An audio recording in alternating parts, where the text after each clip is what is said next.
Chanakya education academy ਵਿੱਚ ਤੁਹਾਡਾ ਸਵਾਗਤ ਹੈ।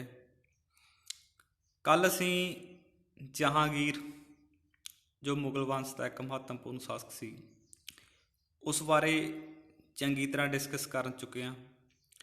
ਸੋ ਅੱਜ ਦਾ ਜਿਹੜਾ ਸਾਡਾ ਟੌਪਿਕ ਰਹੇਗਾ ਉਹ ਜਹਾਂਗੀਰ ਦਾ ਪੁੱਤਰ ਸ਼ਾਹਜਹਾਂ ਰਹੇਗਾ, ਜਿਸ ਨੇ 1628 ਤੋਂ ਲੈ ਕੇ 1658 ਦੇ ਜਿਹੜਾ ਲਗਭਗ ਸ਼ਾਸਨ ਕੀਤਾ ਜੀ। ਇਸ ਵੀਡੀਓ ਦੇ ਵਿੱਚ ਅਸੀਂ ਸ਼ਾਹਜਹਾਂ ਨਾਲ 100 ਜਿਹੜੇ ਕੁਐਸਚਨ ਆ ਉਹ ਡਿਸਕਸ ਕਰਨ ਜਾ ਰਹੇ ਹਾਂ, ਜੋ ਕਿ ਪੇਪਰ ਪੱਖੋਂ ਬਹੁਤ ਹੀ ਜ਼ਿਆਦਾ ਮਹੱਤਵਪੂਰਨ ਕੁਐਸਚਨ ਹਨ ਜੀ। ਜੇਕਰ ਇਸ ਵੀਡੀਓ ਨੂੰ ਸ਼ੁਰੂ ਤੋਂ ਲੈ ਕੇ ਅਖੀਰ ਤੱਕ ਧਿਆਨ ਨਾਲ ਦੇਖਦੇ ਹੋ ਤਾਂ ਪੇਪਰ ਦਾ ਹਰ ਇੱਕ ਕੁਐਸਚਨ ਆ ਜਿਹੜਾ ਉਹ ਤੁਸੀਂ ਚੰਗੀ ਤਰ੍ਹਾਂ ਸੋਲਵ ਕਰ ਸਕਦੇ ਹੋ ਜੀ। ਇਸ ਵੀਡੀਓ ਦਾ ਮਕਸਦ ਸਿਰਫ ਸ਼ਾਹਜਹਾਂ ਹੀ ਨਹੀਂ, ਸਗੋਂ ਇਸ ਦੇ ਨਾਲ ਸੰਬੰਧ ਜਿਹੜੇ ਬਾਕੀ ਮੁਗਲ ਸ਼ਾਸਕ ਨੇ ਜਾਂ ਰਾਈਟਰ ਨੇ ਉਹਨਾਂ ਨੂੰ ਵੀ ਧਿਆਨ ਵਿੱਚ ਰੱਖ ਕੇ ਬਣਾਇਆ ਗਿਆ ਜੀ। ਸੋ ਆਓ ਵੀਡੀਓ ਨੂੰ ਸ਼ੁਰੂ ਕਰਦੇ ਹਾਂ ਤਾਂ ਦੇਖਦੇ ਹਾਂ ਸ਼ਾਹਜਹਾਂ ਦੀ ਸਭ ਤੋਂ ਪਹਿਲਾਂ ਟਾਈਮ ਪੀਰੀਅਡ ਦੀ ਗੱਲ ਕੀਤੀ ਜਾਵੇ ਤਾਂ 1628 ਤੋਂ ਲੈ ਕੇ 1658 ਤੱਕ ਦਾ ਜਿਹੜਾ ਇਸ ਦਾ ਟਾਈਮ ਪੀਰੀਅਡ ਸੀ ਜੀ। ਹਾਂਜੀ, ਕਈ ਬੁੱਕਸ ਦੇ ਉੱਪਰ 1627 ਤੋਂ ਲੈ ਕੇ 1658 ਮਿਲਦਾ, ਪਰ ਜਿਹੜਾ ਨੈੱਟ ਦੇ ਉੱਪਰ ਇਸ ਨੂੰ 1628 ਤੋਂ ਲੈ ਕੇ 1658 ਤੱਕ ਦਾ ਜਿਹੜਾ ਸਮਾਂ ਜਿਹੜਾ ਕਾਰਜਕਾਲ ਉਹ ਮੰਨਿਆ ਗਿਆ ਜੀ।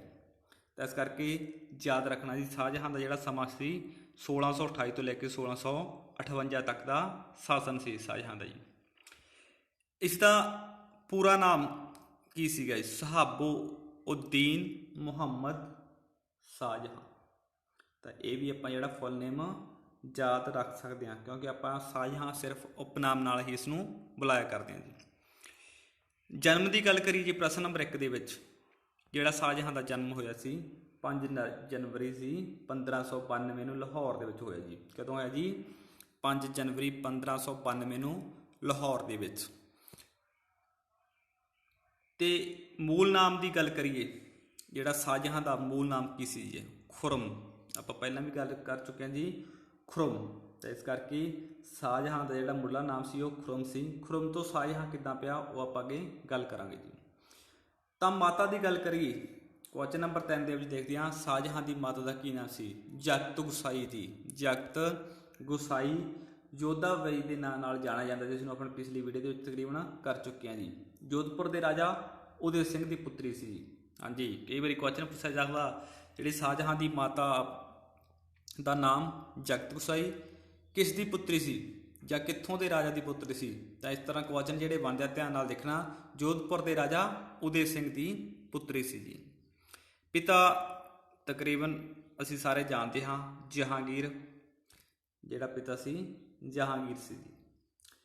ਕੁਐਸਚਨ ਨੰਬਰ 5 ਦੇ ਵਿੱਚ ਦੇਖਦੇ ਹਾਂ ਜੀ, ਜਿਹੜੀ ਉਪਾਧੀ ਮਿਲੀ ਆ ਸ਼ਾਹਜਹਾਂ ਦੀ, ਜਿਹੜੀ ਸ਼ਾਹਜਹਾਂ ਦੀ ਉਪਾਧੀ ਮਿਲੀ ਆ ਅਹਿਮਦਨਗਰ ਦੀ ਜਿੱਤ ਪ੍ਰਾਪਤ ਕਰਨ ਤੇ ਮਿਲੀ ਹੈ ਜੀ। ਜਿਹੜਾ ਸ਼ਾਹਜਹਾਂ ਜਦੋਂ ਅਹਿਮਦਨਗਰ ਜਿੱਤਿਆ ਸੀ, ਕਿਉਂਕਿ ਅਹਿਮਦਨਗਰ ਤੇ ਬਹੁਤ ਸਾਰੀਆਂ ਮੁਹਿੰਮਾਂ ਭੇਜੀਆਂ ਗਈਆਂ ਸੀ, ਪਰ ਅਹਿਮਦਨਗਰ ਨੂੰ ਜਿੱਤਣ ਦੇ ਵਿੱਚ ਜਿਹੜਾ ਸ਼ਾਹਜਹਾਂ ਆਪਣਾ ਚੰਗੀ ਤਰ੍ਹਾਂ ਜਿਹੜਾ ਪ੍ਰਾਪਤ ਕਰ ਸਕਦੇ ਇਸ ਦੇ ਉੱਪਰ ਜਿੱਤ, ਠੀਕ ਆ, ਸਫਲ ਹੋ ਸਕੇ। ਇਸ ਕਰਕੇ 1616 ਦੇ ਵਿੱਚ ਇਸ ਨੂੰ ਸ਼ਾਹਜਹਾਂ ਦੀ ਉਪਾਧੀ ਹੈ ਜਿਹੜੀ ਉਹ ਮਿਲੀ ਸੀ ਜੀ।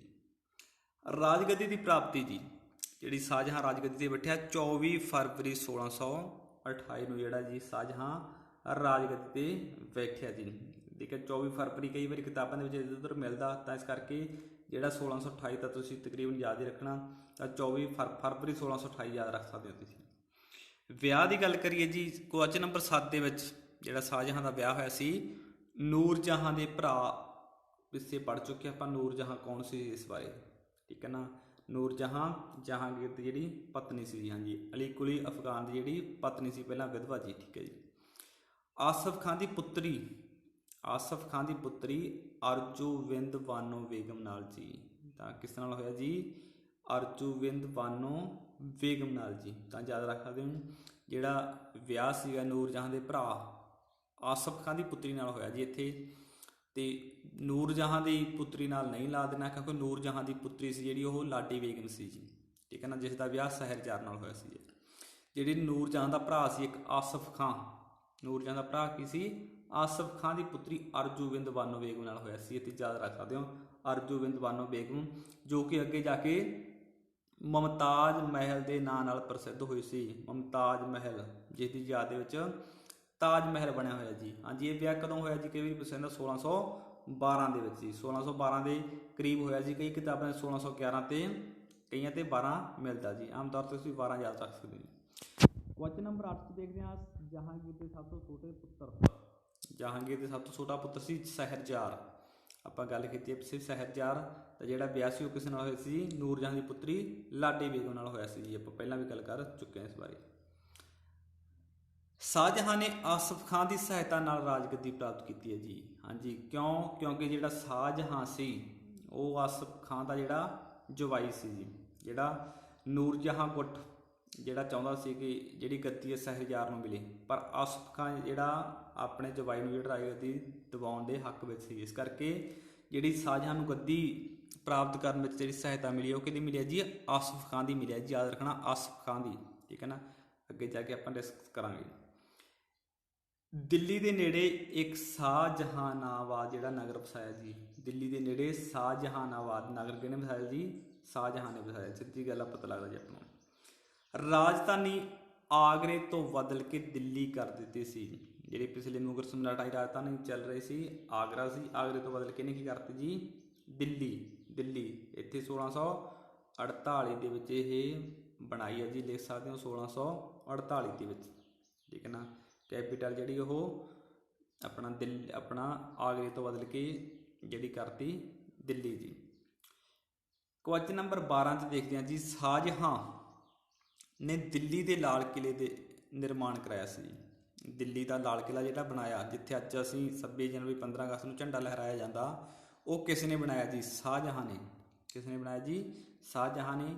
ਇਸ ਨੂੰ ਇੱਕ ਹੋਰ ਨਾਂ ਨਾਲ ਯਾਦ ਕੀਤਾ ਜਾਂਦਾ, ਕਿਲ੍ਹਾ-ਏ ਮੁਬਾਰਕ ਦੇ ਨਾਮ ਨਾਲ ਜੀ। ਕੀ ਨਾਮ ਨਾਲ ਯਾਦ ਕੀਤਾ ਜਾਂਦਾ? ਕਿਲ੍ਹਾ-ਏ ਮੁਬਾਰਕ ਦੇ ਨਾਮ ਨਾਲ ਜੀ। ਇਸ ਕਿਲ੍ਹੇ ਵਿੱਚ ਇਸਨੇ ਦੀਵਾਨ-ਏ-ਆਮ ਤੇ ਦੀਵਾਨ-ਏ-ਖਾਸ ਦਾ ਜਿਹੜਾ ਨਿਰਮਾਣ ਕੀਤਾ। ਯਾਦ ਰੱਖੋ, ਦੀਵਾਨ-ਏ-ਆਮ ਦੀਵਾਨ-ਏ-ਖਾਸ ਕਿੱਥੇ ਬਣੇ ਹੋਏ ਆ? ਦਿੱਲੀ ਦੇ ਲਾਲ ਕਿਲ੍ਹੇ ਦੇ ਵਿੱਚ ਜੀ। ਕੁਐਸਚਨ ਨੰਬਰ 13 ਦੇਖਦੇ ਹਾਂ ਜੀ, ਮੁਮਤਾਜ਼ ਬੇਗਮ ਦਾ ਮਕਬਰਾ ਆਗਰੇ ਵਿੱਚ ਬਣਾਇਆ ਗਿਆ ਸੀ, ਜਿਸ ਨੂੰ ਕੀ ਕਿਹਾ ਜਾਂਦਾ ਜੀ? ਤਾਜ ਮਹਲ। ਤਾਜ ਮਹਲ, ਠੀਕ ਹੈ ਨਾ। ਤਾਜ ਮਹਿਲ ਬਾਰੇ ਆਪਾਂ ਅੱਗੇ ਦੇ ਨਾਲ ਕੁਐਸਚਨ ਕਰੀ ਜਾਵਾਂਗੇ ਜੀ। ਤਾਜ ਮਹਿਲ ਦਾ ਵਸਤੂਕਾਰ ਉਸਤਾਦ ਈਸਾ ਖਾਂ ਸੀ। ਕੌਣ ਸੀ? ਉਸਤਾਦ ਈਸਾ ਖਾਂ। ਯਾਦ ਰੱਖਣਾ, ਬਹੁਤ ਹੀ ਇੰਪੋਰਟੈਂਟ ਕੁਐਸਚਨ ਹੈ ਜੀ। ਉਸਤਾਦ ਈਸਾ ਖਾਂ ਇਸ ਦਾ ਵਸਤੂਕਾਰ ਸੀ ਜੀ, ਠੀਕ ਹੈ। ਤੇ ਤਾਜ ਮਹਿਲ ਜਿਹੜਾ ਲੰਬਾਈ ਤੇ ਚੌੜਾਈ ਵਿੱਚ ਵੀ ਸੇਮ ਹੈ, ਜੋ ਸੰਗਮਰਮਰ ਦਾ ਬਣਿਆ ਹੋਇਆ ਜੀ। ਸ਼ਾਹਜਹਾਂ ਦੇ ਸਮੇਂ ਨੂੰ ਕਿਸਾਨਾਂ ਦਾ ਹਿਤੈਸ਼ੀ ਤੇ ਸੰਗਮਰਮਰ ਦਾ ਸਮਾਂ ਕਿਹਾ ਜਾਂਦਾ ਜੀ। ਤਾਂ ਕੁਐਸਚਨ ਨੰਬਰ 15 ਦੇ ਵਿੱਚ ਕੀ ਆ? ਕਿਸਾਨਾਂ ਦਾ ਹਿਤੈਸ਼ੀ ਤੇ ਸੰਗਮਰਮਰ ਦਾ ਸਮਾਂ, ਕਿਉਂਕਿ ਜ਼ਿਆਦਾ ਸੰਗਮਰਮਰ ਦਾ ਪ੍ਰਯੋਗ ਜਿਹੜਾ ਸ਼ਾਹਜਹਾਂ ਦੇ ਸਮੇਂ ਵਿੱਚ ਹੋਇਆ ਜੀ, ਠੀਕ ਹੈ। ਇਸ ਕਰਕੇ ਇਸ ਸਮੇਂ ਨੂੰ ਸਵਰਨ ਕਾਲ ਵੀ ਕਿਹਾ ਜਾਂਦਾ, ਆਪਾਂ ਅੱਗੇ ਪੜਾਂਗੇ ਜੀ। ਇਸ ਕਰਕੇ ਕੀ ਹੈ? ਕਿਸਾਨਾਂ ਦਾ ਹਿਤੈਸ਼ੀ ਤੇ ਸੰਗਮਰਮਰ ਦਾ ਸਮਾਂ ਕਿਹੜਾ ਸੀ? ਸ਼ਾਹਜਹਾਂ ਦਾ ਸਮਾਂ ਜੀ। ਜੋ ਤਾਜ ਮਹਿਲ ਦਾ ਨਿਰਮਾਣ ਹੋਇਆ ਜੀ 1632 ਤੋਂ ਲੈ ਕੇ 1653 ਦੇ ਜਿਹੜਾ ਕਰੀਬ ਹੋਇਆ ਜੀ। 1632 ਤੋਂ ਲੈ ਕੇ 1653 ਤਕਰੀਬਨ 20-22 ਸਾਲ ਦੇ ਵਿੱਚ ਜਿਹੜਾ ਇਸ ਦਾ ਜਿਹੜਾ ਕੰਮ ਜਿਹੜੀ ਉਸਾਰੀ ਹੈ ਕੰਪਲੀਟ ਹੋਈ ਸੀ ਜੀ। ਕੁਐਸਚਨ ਨੰਬਰ 17 ਦੇਖਦੇ ਹਾਂ, ਆਗਰੇ ਦੀ ਮੋਤੀ ਮਸਜਿਦ ਅਤੇ ਦਿੱਲੀ ਦੀ ਜਾਮਾ ਮਸਜਿਦ ਦਾ ਨਿਰਮਾਣ ਸ਼ਾਹਜਹਾਂ ਦੁਆਰਾ ਕਰਾਇਆ ਗਿਆ ਜੀ। ਜੋ ਆਗਰਾ ਦੀ ਮੋਤੀ ਮਸਜਿਦ ਤੇ ਦਿੱਲੀ ਦੀ ਜਾਮਾ ਮਸਜਿਦ ਹੈ ਜੀ, ਇਸ ਦਾ ਨਿਰਮਾਣ ਕਿਸ ਦੁਆਰਾ ਕਰਵਾਇਆ ਗਿਆ ਜੀ? ਸ਼ਾਹਜਹਾਂ ਦੁਆਰਾ ਕਰਾਇਆ ਗਿਆ ਜੀ। ਜਿਹੜੀ ਦਿੱਲੀ ਦੀ ਮੋਤੀ ਮਸਜਿਦ ਆ, ਉੱਥੇ ਗੱਲ ਯਾਦ ਰੱਖਣੀ ਆ, ਦਿੱਲੀ ਦੀ ਮੋਤੀ ਮਸਜਿਦ ਆ ਜਿਹੜੀ ਉਹ ਬਣਾਈ ਗਈ ਆ ਔਰੰਗਜ਼ੇਬ ਦੁਆਰਾ। ਦਿੱਲੀ ਦੀ ਮੋਤੀ ਮਸਜਿਦ ਹੈ, ਇੱਕ ਆਗਰਾ ਦੀ ਮੋਤੀ ਮਸਜਿਦ ਹੈ। ਤਾਂ ਇੱਥੇ ਯਾਦ ਰੱਖਣਾ, ਇੱਕ ਦਿੱਲੀ ਦੀ ਜਾਮਾ ਮਸਜਿਦ ਬਾਰੇ ਇਹ ਵੀ ਕੁਐਸਚਨ ਪੁੱਟ ਕੀਤਾ ਜਾਂਦਾ ਕਈ ਵਾਰ। ਇਹ ਜਿਹੜੀ ਦਿੱਲੀ ਦੀ ਜਾਮਾ ਮਸਜਿਦ ਆ ਉਸ ਦਾ ਨਿਰਮਾਣ ਸ਼ਾਹਜਹਾਂ ਦੇ ਸਮੇਂ ਵਿੱਚ ਹੋਇਆ, ਬਟ ਉਸ ਦੀ ਪੁੱਤਰੀ ਜਹਾਂਆਰਾ ਦੁਆਰਾ ਕੀਤਾ ਗਿਆ ਸੀ, ਠੀਕ ਆ। ਯਾਦ ਰੱਖਣਾ, ਜੇਕਰ ਪੇਪਰ ਦੇ ਵਿੱਚ ਆਪਸ਼ਨ ਦੇ ਵਿੱਚ ਜਹਾਂਆਰਾ ਆਉਂਦਾ ਤਾਂ ਆਪਾਂ ਜਹਾਂਆਰਾ ਲਗਾਵਾਂਗੇ ਜੀ। ਕੁਐਸਚਨ ਨੰਬਰ 18 ਤੇ ਦੇਖਦੇ ਹਾਂ, ਜਿਹੜਾ ਸ਼ਾਹਜਹਾਂ ਦੇ ਸਮੇਂ ਨੂੰ ਜਿਹੜਾ ਇੱਕ ਨਾਂ ਦਿੱਤਾ ਗਿਆ ਦੂਸਰਾ ਸਵਰਨ ਯੁੱਗ। ਪਹਿਲਾ ਸਵਰਨ ਯੁੱਗ ਜਿਹੜਾ ਸੀ ਉਹ ਆਪਣਾ ਹੈਗਾ ਸੀਗਾ ਗੁਪਤ ਕਾਲ, ਤੇ ਸੈਕੰਡ ਕਿਹੜਾ ਗਾ? ਸ਼ਾਹਜਹਾਂ ਦੇ ਸਮਾਂ, ਠੀਕ ਹੈ ਨਾ। ਜਿਹੜਾ ਸ਼ਾਹਜਹਾਂ ਦਾ ਸਮਾਂ ਸੀ ਉਸ ਨੂੰ ਦੂਸਰਾ ਸਵਰਨ ਕਾਲ ਕਿਹਾ ਗਿਆ ਗਾ, ਠੀਕ ਆ। ਐਲ ਵਾਸਤਵ ਜਿਹੜਾ ਸੀਗਾ ਰਾਈਟਰ ਉਸਨੇ ਕਿਹਾ ਸੀਗਾ ਐਲ ਵਾਸਤਵ ਨੇ ਕਿਹਾ ਸੀ ਇਹ ਗੱਲ, ਠੀਕ ਹੈ। ਆਪਾਂ ਅੱਗੇ ਜਾ ਕੇ ਕੁਐਸਚਨ ਬਣਿਆ ਹੋਇਆ ਐਲ ਵਾਸਤਵ ਨੇ ਕੀ ਕਿਹਾ? ਸ਼ਾਹਜਹਾਂ ਦੇ ਸਮੇਂ ਨੂੰ ਦੂਜਾ ਸਵਰਨ ਕਾਲ ਜਿਹੜਾ ਯੁੱਗ ਉਹ ਨਾਂ ਦੇ ਜਿਹੜਾ ਦਿੱਤਾ ਗਾ ਜੀ। ਕੁਐਸਚਨ ਨੰਬਰ 19 ਦੇਖਦੇ ਹਾਂ, ਸ਼ਾਹਜਹਾਂ ਦੇ ਪੁੱਤਰ ਜਿਹੜੇ ਸ਼ਾਹਜਹਾਂ ਦੇ ਪੁੱਤਰ ਕਿਹੜੇ ਕਿਹੜੇ ਸੀ ਜੀ? ਦਾਰਾਸ਼ਕੋ ਬਹੁਤ ਇੰਪੋਰਟੈਂਟ ਹੈ ਜੀ, ਸ਼ੁਜਾ ਸ਼ਾਹ ਸ਼ੁਜਾ ਜਿਹਨੂੰ ਆਪਾਂ ਕਹਿੰਦੇ ਹਾਂ ਜੀ, ਔਰੰਗਜ਼ੇਬ ਤੇ ਮੁਰਾਦ, ਇਹ 4 ਪੁੱਤਰ ਸੀ ਜੀ। ਦਾਰਾਸ਼ਕੋ ਜਿਹੜਾ ਸੀਗਾ, ਸ਼ਾਹ ਸ਼ੁਜਾ, ਔਰੰਗਜ਼ੇਬ ਤੇ ਮੁਰਾਦ ਜੀ। ਇਹਨਾਂ ਦੇ ਵਿੱਚ ਅੱਗੇ ਉੱਤਰਾਧਿਕਾਰ ਲਈ ਯੁੱਧ ਵੀ ਹੋਣਗੇ, ਜਿਨ੍ਹਾਂ ਦੀ ਆਪਾਂ ਗੱਲ ਅੱਗੇ ਜਾ ਕੇ ਕਰਾਂਗੇ ਜੀ। ਕੁਐਸਚਨ ਨੰਬਰ 20 ਦੇਖਦੇ ਹਾਂ, ਦਾਰਾਸ਼ਕੋ ਇੱਕ ਪ੍ਰਸਿੱਧ ਵਿਦਵਾਨ ਸੀ। ਜਿਹੜਾ ਦਾਰਾਸ਼ਕੋ ਸੀ ਉਹ ਇੱਕ ਬਹੁਤ ਹੀ ਪ੍ਰਸਿੱਧ ਵਿਦਵਾਨ ਹੋਇਆ ਜੀ, ਠੀਕ ਆ। ਉਸਨੇ ਕੀ ਕੀਤਾ? ਉਸਨੇ ਉਪਨਿਸ਼ਦਾਂ ਦਾ ਫਾਰਸੀ ਦੇ ਵਿੱਚ ਅਨੁਵਾਦ ਕੀਤਾ ਜੀ। ਇੱਥੇ ਕੁਐਸਚਨ ਇਹ ਵੀ ਬਣ ਸਕਦਾ ਵੀ ਜਿਹੜਾ ਉਪਨਿਸ਼ਦਾਂ ਦਾ ਫਾਰਸੀ ਦੇ ਵਿੱਚ ਅਨੁਵਾਦ ਕਿਸ ਦੇ ਸਮੇਂ ਵਿੱਚ ਹੋਇਆ ਜੀ? ਤਾਂ ਤੁਸੀਂ ਸ਼ਾਹਜਹਾਂ ਦੇ ਸਮੇਂ ਯਾਦ ਰੱਖੋਗੇ ਤਾਂ ਕਿਸ ਨੇ ਕੀਤਾ ਜੀ? ਦਾਰਾਸ਼ਕੋ ਨੇ, ਕਿਉਂਕਿ ਇੱਕ ਵੱਡਾ ਵਿਦਵਾਨ ਸੀ ਜੀ। ਕੁਐਸਚਨ ਨੰਬਰ 21 ਦੇ ਵਿੱਚ ਦੇਖਦੇ ਹਾਂ ਜੀ, 1337 ਤੋਂ 37 ਦੇ ਦਰਮਿਆਨ ਕੀ ਹੋਇਆ? ਸ਼ਾਹਜਹਾਂ ਨੇ ਸਜਦਾ ਪ੍ਰਥਾ ਜਿਹੜੀ, ਸਜਦਾ ਆਪਾਂ ਪਿਛਲੀਆਂ ਵੀਡੀਓ ਦੇ ਵਿੱਚ ਕਰ ਚੁੱਕੇ ਹਾਂ, ਸਜਦਾ ਪਾਵੋਸ ਦੀ ਪ੍ਰਥਾ ਜਿਹੜੀ ਉਹ ਬਲਬਨ ਨੇ ਸ਼ੁਰੂ ਕੀਤੀ ਸੀ, ਜਿਸ ਨੂੰ ਅਕਬਰ ਨੇ ਵੀ ਜਾਰੀ ਰੱਖਿਆ ਸੀ। ਇਸ ਸਜਦਾ ਪ੍ਰਥਾ ਨੂੰ ਖਤਮ ਕਰ ਦਿੱਤਾ ਜੀ। ਤਾਂ ਜਿਹੜੀ ਬਲਬਨ ਦੁਆਰਾ ਚਲਾਈ ਗਈ ਸਜਦਾ ਪ੍ਰਥਾ ਸੀ ਉਹ ਕਿਸੇ ਨੇ ਖਤਮ ਕਰਤੀ ਜੀ? ਸ਼ਾਹਜਹਾਂ ਨੇ ਜੀ, ਕਿਉਂਕਿ ਰਾਜੇ ਦੇ ਸਾਹਮਣੇ ਆਪਾਂ ਸਜਦਾ ਕਰਨਾ, ਨਮਸਕਾਰ ਕਰਨਾ, ਉਹ ਕਿਸ ਨੇ ਖਤਮ ਕਰਤੀ ਜੀ? ਸ਼ਾਹਜਹਾਂ ਨੇ। ਤੇ ਉਸ ਦੀ ਥਾਂ ਤੇ ਇਸਨੇ ਚਹਾਰ ਤਸਲੀਮ ਜਿਹੜੀ ਆ ਪ੍ਰਥਾ ਦੀ ਆਰੰਭ ਕੀਤਾ ਸੀ। ਚਹਾਰ ਤਸਲੀਮ ਪ੍ਰਥਾ ਜਿਹੜੀ ਚਲਾ ਦਿੱਤੀ ਸੀ, ਸਜਦਾ ਪ੍ਰਥਾ ਖਤਮ ਕਰਕੇ ਚਹਾਰ ਤਸਲੀਮ ਪ੍ਰਥਾ ਜਿਹੜੀ ਸ਼ੁਰੂ ਕਰ ਦਿੱਤੀ ਸੀ। ਕੁਐਸਚਨ ਨੰਬਰ ਦੇਖਦੇ ਹਾਂ 22, ਇਲਾਹੀ ਸੰਮਤ ਖਤਮ ਕਰਕੇ ਹਿਜਰੀ ਸੰਮਤ ਦੀ ਸ਼ੁਰੂਆਤ ਕੀਤੀ ਜੀ। ਹੁਣ ਤੁਹਾਨੂੰ ਪਤਾ ਹੋਵੇ ਜਿਹੜਾ ਇਲਾਹੀ ਸੰਮਤ ਜਾਰੀ ਕਰਨ ਵਾਲਾ ਸ਼ਾਸਕ ਕੌਣ ਸੀ ਤੇ ਕਦੋਂ ਜਾਰੀ ਕੀਤਾ ਸੀ ਜੀ? ਤਾਂ ਅਕਬਰ ਦੁਆਰਾ ਜਾਰੀ ਕੀਤਾ ਗਿਆ ਸੀ ਇਲਾਹੀ ਸੰਮਤ 1583 ਦੇ ਵਿੱਚ ਜੀ। ਤਾਂ ਉਸ ਨੂੰ ਸਮਾਪਤ ਕਰਕੇ ਹਿਜਰੀ ਸੰਮਤ ਜਿਹੜਾ ਸ਼ੁਰੂ ਕਰਤਾ ਜੀ ਸ਼ਾਹਜਹਾਂ ਨੇ, ਠੀਕ ਹੈ ਨਾ। ਹਿਜਰੀ ਸੰਮਤ ਬੋਲਦੇ ਜਿਸ ਨੂੰ, ਹਿਜਰੀ ਸੰਮਤ, ਇਲਾਹੀ ਸੰਮਤ ਕਰਕੇ ਹਿਜਰੀ ਸੰਮਤ ਚਲਾਇਆ ਸ਼ਾਹਜਹਾਂ ਨੇ। ਕੁਐਸਚਨ ਨੰਬਰ 23 ਦੇਖਦੇ ਹਾਂ ਜੀ, ਮੁਸਲਿਮ ਲੜਕੀ ਦਾ ਹਿੰਦੂ ਪੁਰਸ਼ ਨਾਲ ਵਿਆਹ ਤੇ ਰੋਕ ਲਗਾਤੀ ਜੀ, ਠੀਕ ਹੈ। ਹਿੰਦੂ ਪੁਰਸ਼ ਨਾਲ ਜਿਹੜਾ ਵਿਆਹ ਜਿਹੜੀ ਮੁਸਲਿਮ ਲੜਕੀ ਨਹੀਂ ਕਰੇਗੀ, ਇਸ ਦੀ ਪੂਰਨ ਤੌਰ ਤੇ ਪਾਬੰਦੀ ਲਗਾ ਦਿੱਤੀ। ਸ਼ਾਹਜਹਾਂ ਨੇ ਜਿਹੜਾ ਨਿਆਂ ਲਈ ਕਿਹੜਾ ਦਿਨ ਨਿਰਧਾਰਿਤ ਕੀਤਾ ਸੀ ਜੀ? ਬੁੱਧਵਾਰ, ਠੀਕ ਹੈ ਨਾ। ਕਿਹੜਾ ਦਿਨ ਨਿਰਧਾਰਿਤ ਕੀਤਾ ਸੀ ਜੀ? ਬੁੱਧਵਾਰ ਦਾ ਦਿਨ ਸੀ ਜਿਹੜਾ। ਕੁਐਸਚਨ ਨੰਬਰ 25 ਚ ਦੇਖਦੇ ਹਾਂ, ਸੰਸਕ੍ਰਿਤ ਦਾ ਇੱਕ ਮਹਾਨ ਕਵੀ ਜਗਨਨਾਥ ਨੂੰ ਸ਼ਾਹਜਹਾਂ ਨੇ ਮਹਾਕਵੀ ਰਾਏ ਦੀ ਉਪਾਧੀ ਦਿੱਤੀ ਸੀ। ਕਿਹੜੀ ਉਪਾਧੀ ਦਿੱਤੀ ਹੈ ਜੀ? ਮਹਾਕਵੀ ਰਾਏ ਦੀ ਉਪਾਧੀ ਜੀ। ਯਾਦ ਰੱਖੋ ਕਿਹੜੀ ਉਪਾਧੀ ਨਾਲ ਸਨਮਾਨਿਤ ਕੀਤਾ ਜਗਨਨਾਥ ਨੂੰ? ਮਹਾਕਵੀ ਰਾਏ। ਬਹੁਤ ਇੰਪੋਰਟੈਂਟ ਕੁਐਸਚਨ ਆ ਜੀ। ਮਹਾਕਵੀ ਰਾਏ ਦੀ ਉਪਾਧੀ ਕਿਹਨੂੰ ਦਿੱਤੀ? ਜਗਨਨਾਥ, ਜੋ ਉਸ ਸਮੇਂ ਦਾ ਪ੍ਰਸਿੱਧ ਸੰਸਕ੍ਰਿਤ ਵਿਦਵਾਨ ਸੀ ਜੀ। ਕੁਐਸਚਨ ਨੰਬਰ 26 ਦੇਖਦੇ ਹਾਂ, ਸ਼ਾਹਜਹਾਂ ਦੇ ਕਾਲ ਸਮੇਂ ਇਬਨ ਹਰਨ ਸੀ, ਉਸਨੇ ਕੀ ਕੀਤਾ? ਰਾਮਾਇਣ ਅਤੇ ਮੁਨਸ਼ੀ ਬਨਵਾਰੀ ਦਾਸ ਨੇ ਪ੍ਰਬੋਧ ਚੰਦੋਆ ਦਾ ਜਿਹੜਾ ਫਾਰਸੀ ਵਿੱਚ ਅਨੁਵਾਦ ਕੀਤਾ ਸੀ ਗੁਲਜ਼ੋਰ ਹਾਲ ਦੇ ਨਾਂ ਨਾਲ ਜੀ। ਕਿਹੜੇ ਨਾਲ ਕੀਤਾ ਜੀ? ਗੁਲਜ਼ੋਰ ਹਾਲ ਦੇ ਨਾਂ ਨਾਲ, ਤੁਸੀਂ ਯਾਦ ਰੱਖ ਸਕਦੇ ਹੋ ਜੀ। ਕੁਐਸਚਨ ਨੰਬਰ 27 ਦੇਖਦੇ ਹਾਂ, ਸ਼ਾਹਜਹਾਂ ਨੂੰ ਕੈਦ ਕਰਕੇ ਆਗਰੇ ਦੇ ਕਿਲੇ ਵਿੱਚ ਰੱਖਿਆ ਗਿਆ। ਕਿੱਥੇ ਰੱਖਿਆ ਗਿਆ ਸੀਗਾ ਜੀ? ਆਗਰੇ ਦੇ ਕਿਲੇ ਦੇ ਵਿੱਚ। ਤਕਰੀਬਨ ਇੱਥੇ 8 ਸਾਲ ਆ ਜਿਹੜਾ ਇਸ ਨੂੰ ਕੈਦ ਕਰਕੇ ਰੱਖਿਆ ਗਿਆ, ਜਿੱਥੇ 22 ਜਨਵਰੀ 1666 ਨੂੰ ਇਸ ਦੀ ਜਿਹੜੀ ਮੌਤ ਹੋ ਜਾਂਦੀ ਹੈ ਜੀ, ਠੀਕ ਹੈ ਨਾ। ਕਈ ਕਿਤਾਬਾਂ ਤੇ 31 ਜਨਵਰੀ ਲਿਖਿਆ ਹੋਇਆ, ਠੀਕ ਹੈ, ਪਰ ਜਿਹੜੀ ਆਪਾਂ ਨੈੱਟ ਪੱਖੋਂ ਕਰਦੇ ਹਾਂ ਉਹ 22 ਜਨਵਰੀ 1666 ਨੂੰ ਇੱਥੇ ਇਸ ਦੀ ਮੌਤ ਹੋ ਜਾਂਦੀ ਆ ਆਗਰੇ ਦੇ ਜਿਹੜੇ ਆਪਣਾ ਆਗਰੇ ਦੇ ਕਿਲੇ ਦੇ ਵਿੱਚ ਜੀ। ਕੁਐਸਚਨ ਨੰਬਰ 28 ਦੇਖਦੇ ਹਾਂ ਜੀ, ਨੂਰਜਹਾਂ ਨੂੰ ਉਪਾਧੀ ਜਿਹੜੀ ਸ਼ਾਹਜਹਾਂ ਨੇ ਕਿਹੜੀ ਦਿੱਤੀ ਸੀ? ਬਹੁਤ ਇੰਪੋਰਟੈਂਟ ਆ ਜੀ, ਮਲਕਾ-ਏ ਜ਼ਮਾਨੀ ਦੀ। ਆਪਾਂ ਬਹੁਤ ਹੀ ਜ਼ਿਆਦਾ ਇੰਪੋਰਟੈਂਟ ਕੁਐਸਚਨ ਆ। ਕਿਹੜੀ ਉਪਾਧੀ ਮਿਲੀ ਹੋਈ ਜੀ? ਮਲਕਾ-ਏ ਜ਼ਮਾਨੀ ਦੀ ਉਪਾਧੀ ਕਿਹਨੂੰ ਮਿਲੀ ਸੀ? ਨੂਰਜਹਾਂ ਦੀ ਜਿਹੜੀ ਉਪਾਧੀ ਮਲਕਾ-ਏ ਜ਼ਮਾਨੀ, ਠੀਕ ਹੈ ਨਾ। ਤੇ ਕੁਐਸਚਨ ਨੰਬਰ ਤਖਤ-ਏ ਤਾਊਸ ਦਾ ਨਿਰਮਾਣ ਜਿਹੜਾ ਕਿਸ ਨੇ ਕਰਵਾਇਆ ਸੀ? ਤਖਤ-ਏ ਤਾਊਸ ਦਾ ਜਿਹੜਾ ਨਿਰਮਾਣ ਕਰਵਾਉਣ ਵਾਲਾ ਸ਼ਾਸਕ ਕਿਹੜਾ ਸੀ ਜੀ? ਤਖਤ-ਏ ਤਾਊਸ ਦਾ ਨਿਰਮਾਣ ਕਰਵਾਉਣ ਵਾਲਾ ਇੱਥੇ ਸ਼ਾਸਕ ਹੈਗਾ ਸੀ ਆਪਣਾ ਜੀ ਸ਼ਾਹਜਹਾਂ ਦੇ ਤਖਤ-ਏ ਤਾਊਸ ਦਾ ਨਿਰਮਾਣ ਕਰਵਾਇਆ। ਇੱਥੇ ਕੁਐਸਚਨ 3 ਬਣਦੇ ਆ ਜੀ। ਸਭ ਤੋਂ ਪਹਿਲਾਂ ਪੁੱਛਿਆ ਜਾਂਦਾ ਜਿਹੜਾ ਤਖਤ-ਏ ਤਾਊਸ ਦਾ ਨਿਰਮਾਣ ਕਰਨ ਵਾਲਾ ਸ਼ਾਸਕ ਸ਼ਾਹਜਹਾਂ ਕਿਸ ਤੋਂ ਕਰਵਾਇਆ ਸੀ? ਜਿਹੜਾ ਆਪਾਂ ਅੱਗੇ ਕਰਾਂਗੇ ਬੇਬਾਦਲ ਖਾਂ ਨੇ ਕੀਤਾ ਸੀ। ਜਾਂ ਤਖਤ-ਏ ਤਾਊਸ ਤੇ ਬੈਠਣ ਵਾਲਾ ਜਿਹੜਾ ਪਹਿਲਾ ਮੁਗਲ ਸਮਰਾਟ ਕਿਹੜਾ ਸੀ? ਉਹ ਹੈਗਾ ਸੀ ਸ਼ਾਹਜਹਾਂ। ਤੇ ਅੰਤਮ ਜਿਹੜਾ ਮੁਗਲ ਸ਼ਾਸਕ ਕਿਹੜਾ ਸੀਗਾ? ਮੁਹੰਮਦ ਸ਼ਾਹ ਰੰਗੀਲਾ ਜੀ। ਅੱਗੇ ਜਿਹੜਾ ਆਪਾਂ ਕੁਐਸਚਨ 28 ਕੀਤਾ ਸੀ ਉਸ 'ਚ ਨੂਰ ਜਹਾਂ ਆ ਗਿਆ ਜੀ। ਇੱਥੇ ਮੁਮਤਾਜ਼ ਮਹਿਲ ਆ ਜੀ, ਇੱਥੇ ਥੋੜ੍ਹਾ ਜਿਹਾ ਠੀਕ ਕਰ ਲਿਓ। ਕੁਐਸਚਨ ਨੰਬਰ 28 ਦੇ ਵਿੱਚ ਜੀ ਇਹ ਗਲਤੀ ਨਹੀਂ ਲਿਖਿਆ ਗਿਆ। ਕੁਐਸਚਨ ਨੰਬਰ 30 ਦੇ ਵਿੱਚ ਦੇਖਦੇ ਹਾਂ ਜੀ 1617 ਵਿੱਚ ਸ਼ਾਹਜਹਾਂ ਦੀ ਉਪਾਧੀ ਜਿਹੜੀ ਮਿਲੀ ਆ ਉਹੀ ਹੈ 1616 ਦੇ ਵਿੱਚ 1617 ਦੇ ਵਿੱਚ ਜਿਹੜੀ ਸ਼ਾਹਜਹਾਂ ਦੀ ਜਿਹੜੀ ਉਪਾਧੀ ਇਹਨੂੰ ਮਿਲੀ ਹੋਈ ਹੈ ਜੀ, ਆਪਣੀ ਅਹਿਮਦਨਗਰ ਦੀ ਜਿੱਤ ਤੋਂ ਬਾਅਦ ਮਿਲੀ ਸੀ 1617 ਜਾਂ 1616 ਦੇ ਵਿੱਚ ਜੀ, ਯਾਦ ਰੱਖਿਓ ਜੀ। ਸ਼ਾਹਜਹਾਂ ਨੇ ਵਿਦਰੋਹ ਕੀਤਾ ਸੀ, ਆਪਾਂ ਪਿਛਲੀ ਵੀਡੀਓ ਵਿੱਚ ਪੜ੍ਹਿਆ 1623 ਦੇ ਵਿੱਚ। ਸ਼ਾਹਜਹਾਂ ਨੇ 1623 ਦੇ ਵਿੱਚ ਵਿਦਰੋਹ ਕੀਤਾ ਸੀ। ਵਿਦਰੋਹ ਨੂੰ ਦਬਾਇਆ ਕਿਸ ਦੁਆਰਾ ਗਿਆ? ਪਰਵੇਜ਼ ਤੇ ਮਹਾਬਤ ਖਾਂ। ਪਰਵੇਜ਼ ਸੀ ਜਿਹੜਾ ਕਿਸ ਦਾ ਪੁੱਤਰ ਸੀਗਾ ਜੀ? ਜਹਾਂਗੀਰ ਦਾ। ਮਹਾਬਤ ਉਸਦਾ ਜਿਹੜਾ ਸਾਥੀ ਸੀ, ਇਸ ਦੁਆਰਾ ਦਬਾਇਆ ਗਿਆ ਸੀ ਵਿਦਰੋਹ, ਠੀਕ ਹੈ ਨਹੀਂ। ਕੁਐਸਚਨ ਨੰਬਰ 32 ਦੇਖਦੇ ਹਾਂ ਜਹਾਂਗੀਰ ਦੀ ਮੌਤ ਸਮੇਂ ਜਿਹੜਾ ਕਿੱਥੇ ਸੀਗਾ ਜੀ? ਦੱਖਣ ਦੇ ਵਿੱਚ ਜੀ। ਕਿੱਥੇ ਸੀਗਾ? ਦੱਖਣ ਦੇ ਵਿੱਚ ਸੀਗਾ ਜੀ, ਯਾਦ ਰੱਖਿਓ। ਦੱਖਣ ਦਾ ਜਿਹੜਾ ਨਿਯੁਕਤ ਕੀਤਾ ਹੋਇਆ ਸੀ ਇਸਨੂੰ, ਹਾਂ। ਕੁਐਸਚਨ ਨੰਬਰ 33 ਦੇਖਦੇ ਹਾਂ ਜੀ ਆਸਫ ਖਾਨ ਨੇ ਸ਼ਾਹਜਹਾਂ ਦੇ ਆਉਣ ਤੱਕ ਖੁਸਰੋ ਦੇ ਪੁੱਤਰ ਦਾਵਰ ਬਖਸ਼ ਨੂੰ ਗੱਦੀ ਤੇ ਬਿਠਾ ਦਿੱਤਾ ਸੀ ਜੀ। ਹਾਂਜੀ, ਯਾਦ ਰੱਖਿਓ। ਜਦੋਂ ਤੱਕ ਜਿਹੜਾ ਆਪਣਾ ਸ਼ਾਹਜਹਾਂ ਵਾਪਸ ਨਹੀਂ ਆਇਆ ਦੱਖਣ ਤੋਂ, ਉਦੋਂ ਤੱਕ ਆਸਫ ਖਾਨ ਨੇ ਇੱਕ ਚਾਲ ਚੱਲੀ। ਉਸਨੇ ਖੁਸਰੋ ਦੇ ਪੁੱਤਰ ਦਾਵਰ ਬਖਸ਼ ਨੂੰ ਗੱਦੀ ਤੇ ਬਿਠਾਇਆ ਕੁਝ ਸਮੇਂ ਲਈ, ਠੀਕ ਹੈ ਨਾ। ਤੇ ਕਿਉਂਕਿ ਉਹ ਇੱਕ ਦਰਬਾਰ ਤੇ ਨਿਯੋਗ ਸ਼ਾਸਕ ਸੀ, ਜਿਸ ਕਰਕੇ ਉਸਨੂੰ ਗੱਦੀ 'ਤੇ ਬਿਠਾ ਦਿੱਤਾ ਤੇ ਬਾਅਦ ਦੇ ਵਿੱਚ ਕੀ ਹੋਇਆ? ਉਸ ਦਾ ਕਤਲ ਕਰਵਾ ਦਿੱਤਾ ਸੀ। ਕੁਐਸਚਨ ਨੰਬਰ 34 ਦੇਖਦੇ ਹਾਂ ਜੀ ਆਸਫ, ਸ਼ਹਿਰਯਾਰ, ਦਾਵਰ ਤੇ ਗੁਰਸਪ ਜੋ ਖੁਸਰੋ ਦੇ ਪੁੱਤਰ ਸੀ।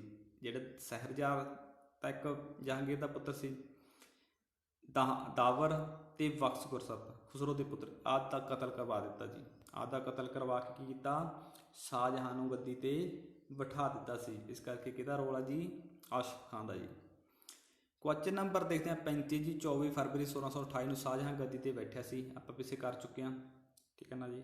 ਕੁਐਸਚਨ ਨੰਬਰ 37 ਦੇਖਦੇ ਹਾਂ ਦਿੱਲੀ ਦੀ ਜਾਮਾ ਮਸਜਿਦ ਜਿਹੜੀ ਸ਼ਾਹਜਹਾਂ ਦੀ ਪੁੱਤਰੀ ਜਹਾਂਆਰਾ ਦੁਆਰਾ ਬਣਾਈ ਗਈ ਸੀ। ਪਿੱਛੇ ਵੀ ਮੈਂ ਤੁਹਾਨੂੰ ਇਸ ਬਾਰੇ ਦੱਸ ਚੁੱਕਿਆ ਵੀ ਜਿਹੜੀ ਦਿੱਲੀ ਦੀ ਜਾਮਾ ਮਸਜਿਦ ਆ ਉਸ ਦਾ ਨਿਰਮਾਣ ਜਿਹੜੀ ਸ਼ਾਹਜਹਾਂ ਦੀ ਪੁੱਤਰੀ ਜਹਾਂਆਰਾ ਦੁਆਰਾ ਕਰਵਾਇਆ ਗਿਆ ਜੀ। ਕੁਐਸਚਨ ਨੰਬਰ 37 ਦੇਖਦੇ ਹਾਂ ਸਾਮਰਾਜ ਦਾ ਵਿਸਥਾਰ ਬਾਰੇ ਥੋੜ੍ਹਾ ਜਿਹਾ। ਸਭ ਤੋਂ ਪਹਿਲਾਂ ਸ਼ਾਹਜਹਾਂ ਨੇ ਅਹਿਮਦਨਗਰ ਤੇ ਜਿੱਤ ਪ੍ਰਾਪਤ ਕੀਤੀ ਜੀ। ਸਭ ਤੋਂ ਪਹਿਲਾਂ ਕਿਹੜਾ ਜਿੱਤਿਆ ਜੀ? ਅਹਿਮਦਨਗਰ ਜੀ। ਉਸ ਤੋਂ ਬਾਅਦ ਜਿਹੜਾ ਗੋਲਕੁੰਡਾ ਦੇ ਸ਼ਾਸਕ ਅਬਦੁੱਲਾ ਕੁਤਬ ਸ਼ਾਹ ਨੂੰ ਸੰਧੀ ਕਰਨ ਲਈ ਮਜਬੂਰ ਕਰਤਾ ਜੀ, ਠੀਕ ਹੈ। ਗੋਲਕੁੰਡਾ, ਠੀਕ ਹੈ, ਇਸ ਨਾਲ ਵੀ ਸੰਧੀ ਜਿਹੜੀ ਕਰ ਲਈ। ਉਸ ਤੋਂ ਬਾਅਦ ਗੋਲਕੁੰਡਾ ਦੇ ਬਾਅਦ ਜਿਹੜਾ ਬੀਜਾਪੁਰ ਨੂੰ ਵੀ ਸੰਧੀ ਲਈ ਮਜਬੂਰ ਕਰ ਦਿੱਤਾ। ਜਿਹੜਾ ਬੀਜਾਪੁਰ ਦਾ ਆਦਲ ਸ਼ਾਹ ਜੀ, ਉਸ ਨਾਲ ਵੀ ਸੰਧੀ ਕਰਨ ਲਈ ਮਜਬੂਰ ਕਰ ਦਿੱਤਾ। ਇਸ ਤਰ੍ਹਾਂ ਇਸ ਨੇ ਆਪਣੇ ਜਿਹੜਾ ਸਾਮਰਾਜ ਦਾ ਜਿਹੜਾ ਘੇਰਾ ਕਾਫੀ ਜ਼ਿਆਦਾ ਵਿਸਤਾਰ ਕਰ ਲਿਆ ਸੀਗਾ ਜੀ। ਕੁਐਸਚਨ ਨੰਬਰ 38 ਦੇਖਦੇ ਹਾਂ ਮੀਰ ਜੁਮਲਾ ਦਾ ਜਿਹੜਾ ਯਾਦ ਰੱਖੋ ਜੀ ਮੋਸਟ ਇੰਪੋਰਟੈਂਟ ਕੁਐਸਚਨ ਆ। ਮੀਰ ਜੁਮਲਾ ਫਾਰਸ ਦਾ ਪ੍ਰਸਿੱਧ ਵਪਾਰੀ ਸੀ। ਕਿੱਥੋਂ ਦਾ ਜੀ? ਫਾਰਸ ਦਾ ਜੀ, ਜੋ ਗੋਲਕੁੰਡਾ ਦਾ ਵਜ਼ੀਰ ਸੀ। ਇਹ ਕਿਸ ਤੋਂ ਵੀ ਸੀ? ਗੋਲਕੁੰਡਾ ਦਾ। ਮੁਗਲ ਦੀ ਸੈਨਾ ਵਿੱਚ ਚਲਾ ਗਿਆ ਤੇ ਬਾਅਦ ਦੇ ਵਿੱਚ ਇਹ ਮੁਗਲਾਂ ਦੀ ਸੈਨਾ ਦੇ ਵਿੱਚ ਚਲਾ ਜਾਂਦਾ। ਇਹ ਕੀ ਕਰਦਾ ਜੀ? ਇਹਦਾ ਰੋਲ ਕੀ ਆ? ਇਹ ਕੀ ਕਰਦਾ? ਸ਼ਾਹਜਹਾਂ ਨੂੰ ਜਿਹੜਾ ਕੋਹਿਨੂਰ ਹੀਰਾ ਭੇਂਟ ਕਰਦਾ ਜੀ। ਮੀਰ ਜੁਮਲਾ, ਯਾਦ ਰੱਖਿਓ ਜੀ, ਕੋਹਿਨੂਰ ਹੀਰਾ ਸ਼ਾਹਜਹਾਂ ਨੂੰ ਕਿਸ ਨੇ ਭੇਂਟ ਕੀਤਾ ਸੀ? ਮੀਰ ਜੁਮਲਾ ਨੇ ਜੀ। ਕੁਐਸਚਨ ਨੰਬਰ 39 ਦੇਖਦੇ ਹਾਂ ਜੀ ਬੀਜਾਪੁਰ ਦਾ ਸ਼ਾਸਕ ਉਸ ਸਮੇਂ ਆਦਲ ਸ਼ਾਹ ਸੀ। ਪਹਿਲਾਂ ਵੀ ਕਰ ਚੁੱਕੇ ਹਾਂ, ਠੀਕ ਹੈ। ਬੀਜਾਪੁਰ ਦਾ ਜਿਹੜਾ ਸ਼ਾਸਕ ਉਸ ਸਮੇਂ ਆਦਲ ਸ਼ਾਹ ਸੀ। ਕੁਐਸਚਨ ਨੰਬਰ 40 ਦੇਖਦੇ ਹਾਂ 1637 ਵਿੱਚ ਬੀਜਾਪੁਰ ਦੇ ਸ਼ਾਹਜਹਾਂ ਨਾਲ ਸੰਧੀ ਹੋ ਗਈ ਸੀ। ਬੀਜਾਪੁਰ ਦੇ ਜਿਹੜੇ ਸ਼ਾਸਕ ਆਦਲ ਸ਼ਾਹ ਨਾਲ ਸ਼ਾਹਜਹਾਂ ਦੀ ਸੰਧੀ ਹੋ ਗਈ ਸੀ। ਕੁਐਸਚਨ ਨੰਬਰ 41 ਦੇਖਦੇ ਹਾਂ ਵਾਰਸ਼ਿਕ ਕਰ ਦੇਣਾ ਸਵੀਕਾਰ ਕੀਤਾ ਇਸਨੇ, ਠੀਕ ਹੈ। ਜਿਹੜਾ ਆਪਣਾ ਬੀਜਾਪੁਰ ਸੀ, ਇੱਕ ਤਾਂ ਕੀ ਕਿਹਾ ਮੈਂ ਵਾਰਸ਼ਿਕ ਕਰ ਦੇਵਾਂਗਾ ਸੰਧੀ ਦੇ ਵਿੱਚ। ਦੂਜਾ ਕੀ ਸੀਗਾ? ਇਸ ਵਿੱਚ ਗੋਲਕੁੰਡਾ ਨੂੰ ਪਰੇਸ਼ਾਨ ਨਹੀਂ ਕਰਾਂਗਾ ਤੇ ਜਿਹੜਾ ਸਾਂਝੀ ਭੌਂਸਲੇ ਸੀ ਜਿਹੜਾ ਮਰਾਠਾ ਉਹਨਾਂ ਦੀ ਸਹਾਇਤਾ ਜਿਹੜੀ ਨਹੀਂ ਕਰਾਂਗਾ, ਠੀਕ ਹੈ। ਇਹ ਸੰਧੀ ਦੀਆਂ ਸ਼ਰਤਾਂ ਸੀ ਬੀਜਾਪੁਰ ਨਾਲ ਜੀ। ਕੁਐਸਚਨ ਨੰਬਰ 42 'ਚ ਦੇਖਦੇ ਹਾਂ ਜੀ ਔਰੰਗਜ਼ੇਬ 1637 ਤੋਂ 1644 ਤੱਕ ਦੱਖਣੀ ਭਾਰਤ ਦਾ ਸੂਬੇਦਾਰ ਰਿਹਾ ਜੀ। ਔਰੰਗਜ਼ੇਬ ਆਪਾਂ ਪਹਿਲਾਂ ਵੀਡੀਓ ਜਿਹੜੀ ਅਪਲੋਡ ਕਰ ਚੁੱਕੇ ਹਾਂ। ਉਹ 1637 ਤੋਂ ਲੈ ਕੇ 1644 ਤੱਕ ਦੱਖਣ ਦਾ ਸੂਬੇਦਾਰ ਰਹਿੰਦਾ ਇਹ ਵੀ, ਜਿਸ ਤਰ੍ਹਾਂ ਸ਼ਾਹਜਹਾਂ ਰਿਹਾ ਸੀ ਜਹਾਂਗੀਰ ਦੇ ਸਮੇਂ ਜੀ। ਕੁਐਸਚਨ ਨੰਬਰ 43 ਦੇਖਦੇ ਹਾਂ ਜੀ ਸ਼ਾਹਜਹਾਂ ਦੇ ਸਮੇਂ ਵਿੱਚ ਕੰਧਾਰ ਪੂਰੀ ਤਰ੍ਹਾਂ ਮੁਗਲਾਂ ਤੋਂ ਖੋਹ ਲਿਆ ਗਿਆ ਜੀ। ਸ਼ਾਹਜਹਾਂ ਦੇ ਸਮੇਂ ਜਿਹੜਾ ਸੀ ਕੰਧਾਰ ਪੂਰੀ ਤਰ੍ਹਾਂ ਮੁਗਲਾਂ ਤੋਂ ਖੋਹ ਲਿਆ ਗਿਆ ਤੇ ਇਰਾਨੀਅਨ ਤਾਂ ਇਸ 'ਤੇ ਪੂਰੀ ਤਰ੍ਹਾਂ ਕਬਜ਼ਾ ਹੋ ਗਿਆ ਤੇ ਕਦੇ ਵੀ ਜਿਹੜਾ ਬਾਅਦ ਦੇ ਵਿੱਚ ਜਿਹੜਾ ਕੰਧਾਰ ਆ ਮੁਗਲਾਂ ਦੇ ਹੱਥ ਵਿੱਚ ਨਹੀਂ ਆਇਆ, ਠੀਕ ਹੈ ਨਾ। ਜਿਹੜਾ ਕੰਧਾਰ ਸੀ ਕਿਸ ਸਮੇਂ ਖੁੱਸ ਗਿਆ ਸੀ? ਸ਼ਾਹਜਹਾਂ ਦੇ ਸਮੇਂ। ਇਹ ਕੁਐਸਚਨ ਬਣ ਸਕਦਾ ਜੀ। ਪੂਰੀ ਤਰ੍ਹਾਂ ਇਰਾਨੀਅਨ ਦਾ ਕਬਜ਼ਾ ਹੋ ਗਿਆ ਸੀ ਇਸ 'ਤੇ। ਕੁਐਸਚਨ ਨੰਬਰ 44 ਦੇਖਦੇ ਹਾਂ, ਸ਼ਾਹਜਹਾਂ ਨੇ ਹਿੰਦੂਆਂ ਦੇ ਤੀਰਥ ਯਾਤਰਾ ਕਰ ਲਗਾਇਆ ਜੀ। ਜਿਹੜਾ ਤੀਰਥ ਯਾਤਰਾ ਕਰ ਖਤਮ ਆਪਾਂ ਪਿੱਛੇ ਪੜ੍ਹ ਚੁੱਕੇ ਹਾਂ, ਜਿਹੜਾ ਅਕਬਰ ਨੇ ਕੀਤਾ ਸੀ 1563 ਦੇ ਵਿੱਚ ਹੀ। ਜਿਹੜਾ ਤੀਰਥ ਯਾਤਰਾ ਕਰ ਜਿਹੜਾ ਇਹਨਾਂ ਨੇ ਹਿੰਦੂਆਂ ਤੇ ਲਾਇਆ ਸੀ, ਸ਼ਾਹਜਹਾਂ ਦੁਆਰਾ ਲਗਾਇਆ ਗਿਆ ਸੀਗਾ ਜੀ, ਠੀਕ ਹੈ ਨਾ, ਬਨਾਰਸ ਦਿਆਂ ਤੇ। ਪਰ ਉਸ ਤੋਂ ਬਾਅਦ ਕੀ ਹੋਇਆ, ਇੱਕ ਕਾਂਸੀ ਦਾ ਕਵਿੰਦਰਚਾਰੀਆ ਸੀ, ਉਸਦੀ ਪ੍ਰਾਰਥਨਾ ਤੇ ਇਸ ਨੂੰ ਸਮਾਪਤ ਕਰ ਦਿੱਤਾ ਗਿਆ ਜੀ। ਇੱਥੇ ਦੋ ਕੁਐਸਚਨ ਬਣਦੇ ਆ ਜੀ, ਜਿਹੜਾ ਤੀਰਥ ਯਾਤਰਾ ਕਰ ਕਿਸ ਦੁਆਰਾ ਲਗਾਇਆ ਗਿਆ ਤੇ ਕਿਸ ਦੀ ਆਗਿਆ ਤੇ ਕਿਸ ਦੀ ਪ੍ਰਾਰਥਨਾ ਤੇ ਇਸ ਨੂੰ ਖਤਮ ਕਰ ਦਿੱਤਾ ਗਿਆ, ਕਾਂਸੀ ਦੇ ਕਵਿੰਦਰਚਾਰੀਆ ਦੀ ਪ੍ਰਾਰਥਨਾ ਤੇ ਜੀ। ਉਸ ਤੋਂ ਬਾਅਦ ਸ਼ਾਹਜਹਾਂ ਆਪਾਂ ਦੇਖਦੇ ਹਾਂ ਕੱਟੜ ਜਿਹੜਾ ਮੁਸਲਿਮ ਸੀ, ਉਸਨੇ ਹਿੰਦੂਆਂ ਦੇ ਮੰਦਰਾਂ ਨੂੰ ਤੜਵਾ ਦਿੱਤਾ ਤੇ ਨਵਿਆਂ ਤੇ ਰੋਕ ਲਗਾ ਦਿੱਤੀ, ਤੁਸੀਂ ਯਾਦ ਰੱਖ ਸਕਦੇ ਹੋ, ਤੇ ਆਗਰੇ ਦੇ ਗਿਰਜਾ ਘਰਾਂ ਨੂੰ ਤੜਵਾਇਆ, ਠੀਕ ਹੈ, ਇਹ ਵੀ ਸ਼ਾਹਜਹਾਂ ਬਾਰੇ ਯਾਦ ਰੱਖ ਸਕਦੇ ਹੋ। ਕੁਐਸਚਨ ਨੰਬਰ 47 ਦੇਖਦੇ ਹਾਂ, ਸ਼ਾਹਜਹਾਂ ਦੇ ਦਰਬਾਰ ਦੇ ਪ੍ਰਮੁੱਖ ਜਿਹੜੇ ਚਿੱਤਰਕਾਰ ਸੀ, ਮੋਸਟ ਇੰਪੋਰਟੈਂਟ ਕੁਐਸਚਨ ਹੈ ਜੀ। ਸ਼ਾਹਜਹਾਂ ਦੇ ਦਰਬਾਰ ਦੇ ਪ੍ਰਮੁੱਖ ਚਿੱਤਰਕਾਰ ਕਿਹੜੇ ਸੀ? ਸਭ ਤੋਂ ਪਹਿਲਾਂ ਦੇਖਦੇ ਹਾਂ ਮੁਹੰਮਦ ਫਕੀਰ। ਕੌਣ ਸੀ? ਇੱਕ ਮੁਹੰਮਦ ਫਕੀਰ ਤੇ ਮੀਰ ਹਾਸਿਮ, ਯਾਦ ਰੱਖਿਓ, ਮੁਹੰਮਦ ਫਕੀਰ ਤੇ ਮੀਰ ਆਸਿਫ ਜੀ ਜਿਹੜੇ ਸ਼ਾਹਜਹਾਂ ਦੇ ਸਮੇਂ ਦੇ ਪ੍ਰਮੁੱਖ ਚਿੱਤਰਕਾਰ ਸੀ ਜੀ। ਕੁਐਸਚਨ ਨੰਬਰ 48 ਦੇਖਦੇ ਹਾਂ, ਬੰਸੀਧਰ ਮਿਸ਼ਰ ਤੇ ਹਰਨਾਰਾਇਣ ਮਿਸ਼ਰ, ਇਹ ਦੋ ਸੰਸਕ੍ਰਿਤ ਕਵੀ ਸੀ। ਜਿਹੜੇ ਕਵੀ ਕਿਹੜੇ ਸੀਗੇ? ਬੰਸੀਧਰ ਮਿਸ਼ਰ ਤੇ ਹਰਨਾਰਾਇਣ ਮਿਸ਼ਰ, ਸੰਸਕ੍ਰਿਤ ਦੇ ਦੋ ਕਵੀ ਸੀ। 48 ਨੰਬਰ ਕੁਐਸਚਨ ਦੇ ਵਿੱਚ ਅਸੀਂ ਦੇਖਦੇ ਹਾਂ ਜਿਹਨਾਂ ਨੂੰ।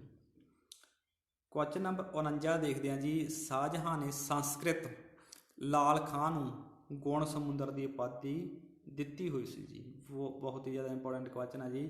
ਸ਼ਾਹਜਹਾਂ ਨੇ ਜਿਹੜਾ ਸੰਗੀਤਕ ਲਾਲ ਸਿੰਘ ਨੂੰ ਕਿਹੜੀ ਉਪਾਧੀ ਦਿੱਤੀ, ਨਾਲ ਸਨਮਾਨਿਤ ਕੀਤਾ ਸੀ ਜੀ? ਗੁਣ ਸਮੁੰਦਰ ਦੀ ਉਪਾਧੀ ਨਾਲ, ਯਾਦ ਰੱਖਿਓ ਜੀ, ਗੁਣ ਸਮੁੰਦਰ ਦੀ ਉਪਾਧੀ ਨਾਲ। ਜਿਹੜਾ ਜਗਨਨਾਥ ਸੀ, ਉਸ ਨੂੰ ਆਪਾਂ ਪਿੱਛੇ ਪੜ੍ਹ ਚੁੱਕੇ ਹਾਂ, ਜਗਨਨਾਥ ਨੂੰ ਕਿਹੜੀ ਉਪਾਧੀ ਦਿੱਤੀ ਹੋਈ ਸੀ ਜੀ?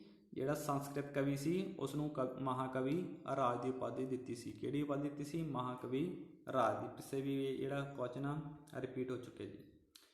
ਕੁਐਸਚਨ ਨੰਬਰ 50 ਦੇਖਦੇ ਹਾਂ, ਸ਼ਾਹਜਹਾਂ ਨੇ ਦਾਰਾ ਸਕੋਹ ਨੂੰ ਉੱਤਰਾਧਿਕਾਰੀ ਘੋਸ਼ਿਤ ਕੀਤਾ ਸੀ। ਹਾਂਜੀ, ਯਾਦ ਰੱਖਿਓ ਵੀ ਜਿਹੜਾ ਦਾਰਾ ਸਕੋਹ ਨੇ ਸ਼ਾਹਜਹਾਂ ਨੇ ਆਪਣਾ ਜਿਹੜਾ ਉੱਤਰਾਧਿਕਾਰੀ ਕਿਸ ਨੂੰ ਘੋਸ਼ਿਤ ਕੀਤਾ ਸੀ ਜੀ? ਦਾਰਾ ਸਕੋਹ ਨੂੰ, ਕਿਉਂਕਿ ਕਾਫੀ ਵਿਦਵਾਨ ਸੀ। ਪਰ ਕੀ ਹੋਇਆ, ਔਰੰਗਜ਼ੇਬ ਨੇ ਗੁਰਗੱਦੀ ਲਈ ਇਸ ਨੂੰ ਹਰਾਇਆ ਤੇ ਇਹਨਾਂ ਦੇ ਵਿੱਚ ਉੱਤਰਾਧਿਕਾਰ ਲਈ ਯੁੱਧ ਸ਼ੁਰੂ ਹੋਈ ਚਾਰੇ ਪੁੱਤਰਾਂ ਦੇ ਵਿੱਚ। ਉਸ ਬਾਰੇ ਆਪਾਂ ਥੋੜੀ ਗੱਲ ਕਰਦੇ ਹਾਂ। ਦਾਰਾ ਸਕੋਹ ਨੂੰ ਸ਼ਾਹ ਇਕਬਾਲ ਬੁਲੰਦ ਦੀ ਉਪਾਧੀ ਦਿੱਤੀ ਗਈ। ਕਿਹੜੀ ਉਪਾਧੀ ਦਿੱਤੀ ਗਈ ਦਾਰਾ ਸਕੋਹ ਨੂੰ? ਸ਼ਾਹ ਇਕਬਾਲ ਬੁਲੰਦ ਦੀ ਉਪਾਧੀ ਕਿਹਨੂੰ ਮਿਲੀ ਹੋਈ ਸੀ? ਮੋਸਟ ਇੰਪੋਰਟੈਂਟ ਆ ਜੀ, ਦਾਰਾ ਸਕੋਹ ਨੂੰ ਜੀ। ਤਾਂ ਹੁਣ ਆਪਾਂ ਦੇਖਦੇ ਹਾਂ ਜਿਹੜੇ ਦਾਰਾ ਸਕੋਹ ਤੇ ਔਰੰਗਜ਼ੇਬ ਦੇ ਦਰਮਿਆਨ, ਜਿਹੜੇ ਸ਼ੁਜਾ ਦੇ ਦਰਮਿਆਨ ਜਿਹੜੇ ਯੁੱਧ ਹੁੰਦੇ ਨੇ, ਉਹਨਾਂ ਦਾ ਥੋੜ੍ਹਾ ਜਿਹਾ ਡਿਟੇਲ ਦੇਖਦੇ ਹਾਂ ਤੇ ਇੱਥੇ ਕਈ ਵਾਰੀ ਕੁਐਸਚਨ ਪੁੱਟ ਕੀਤਾ ਜਾ ਸਕਦਾ ਜੀ। ਕੁਐਸਚਨ ਨੰਬਰ 54 ਦੇਖਦੇ ਹਾਂ, 24 ਫਰਵਰੀ 1658 ਨੂੰ, ਇੱਥੇ ਸਨ ਜ਼ਰੂਰ ਯਾਦ ਰੱਖਿਓ ਜੀ, ਡੇਟਾਂ ਚਾਹੇ ਮੋਸਟਲੀ ਕਿਤਾਬਾਂ ਦੇ ਵਿੱਚ ਮਤਭੇਦ ਨੇ। ਤਾਂ 1658 ਦੇ ਵਿੱਚ ਜਿਹੜਾ ਪਹਿਲਾ ਯੁੱਧ ਹੋਇਆ ਸੀ, ਬਹਾਦਰਪੁਰ ਦਾ ਯੁੱਧ ਹੋਇਆ ਸੀ। ਕਿਹੜਾ ਹੋਇਆ ਸੀ ਜੀ? ਬਹਾਦਰਪੁਰ ਦਾ ਯੁੱਧ ਜੀ। ਤਾਂ ਬਹਾਦਰਪੁਰ ਦਾ ਯੁੱਧ ਸੀ ਕਿਸ ਦਰਮਿਆਨ ਹੋਇਆ ਸੀ?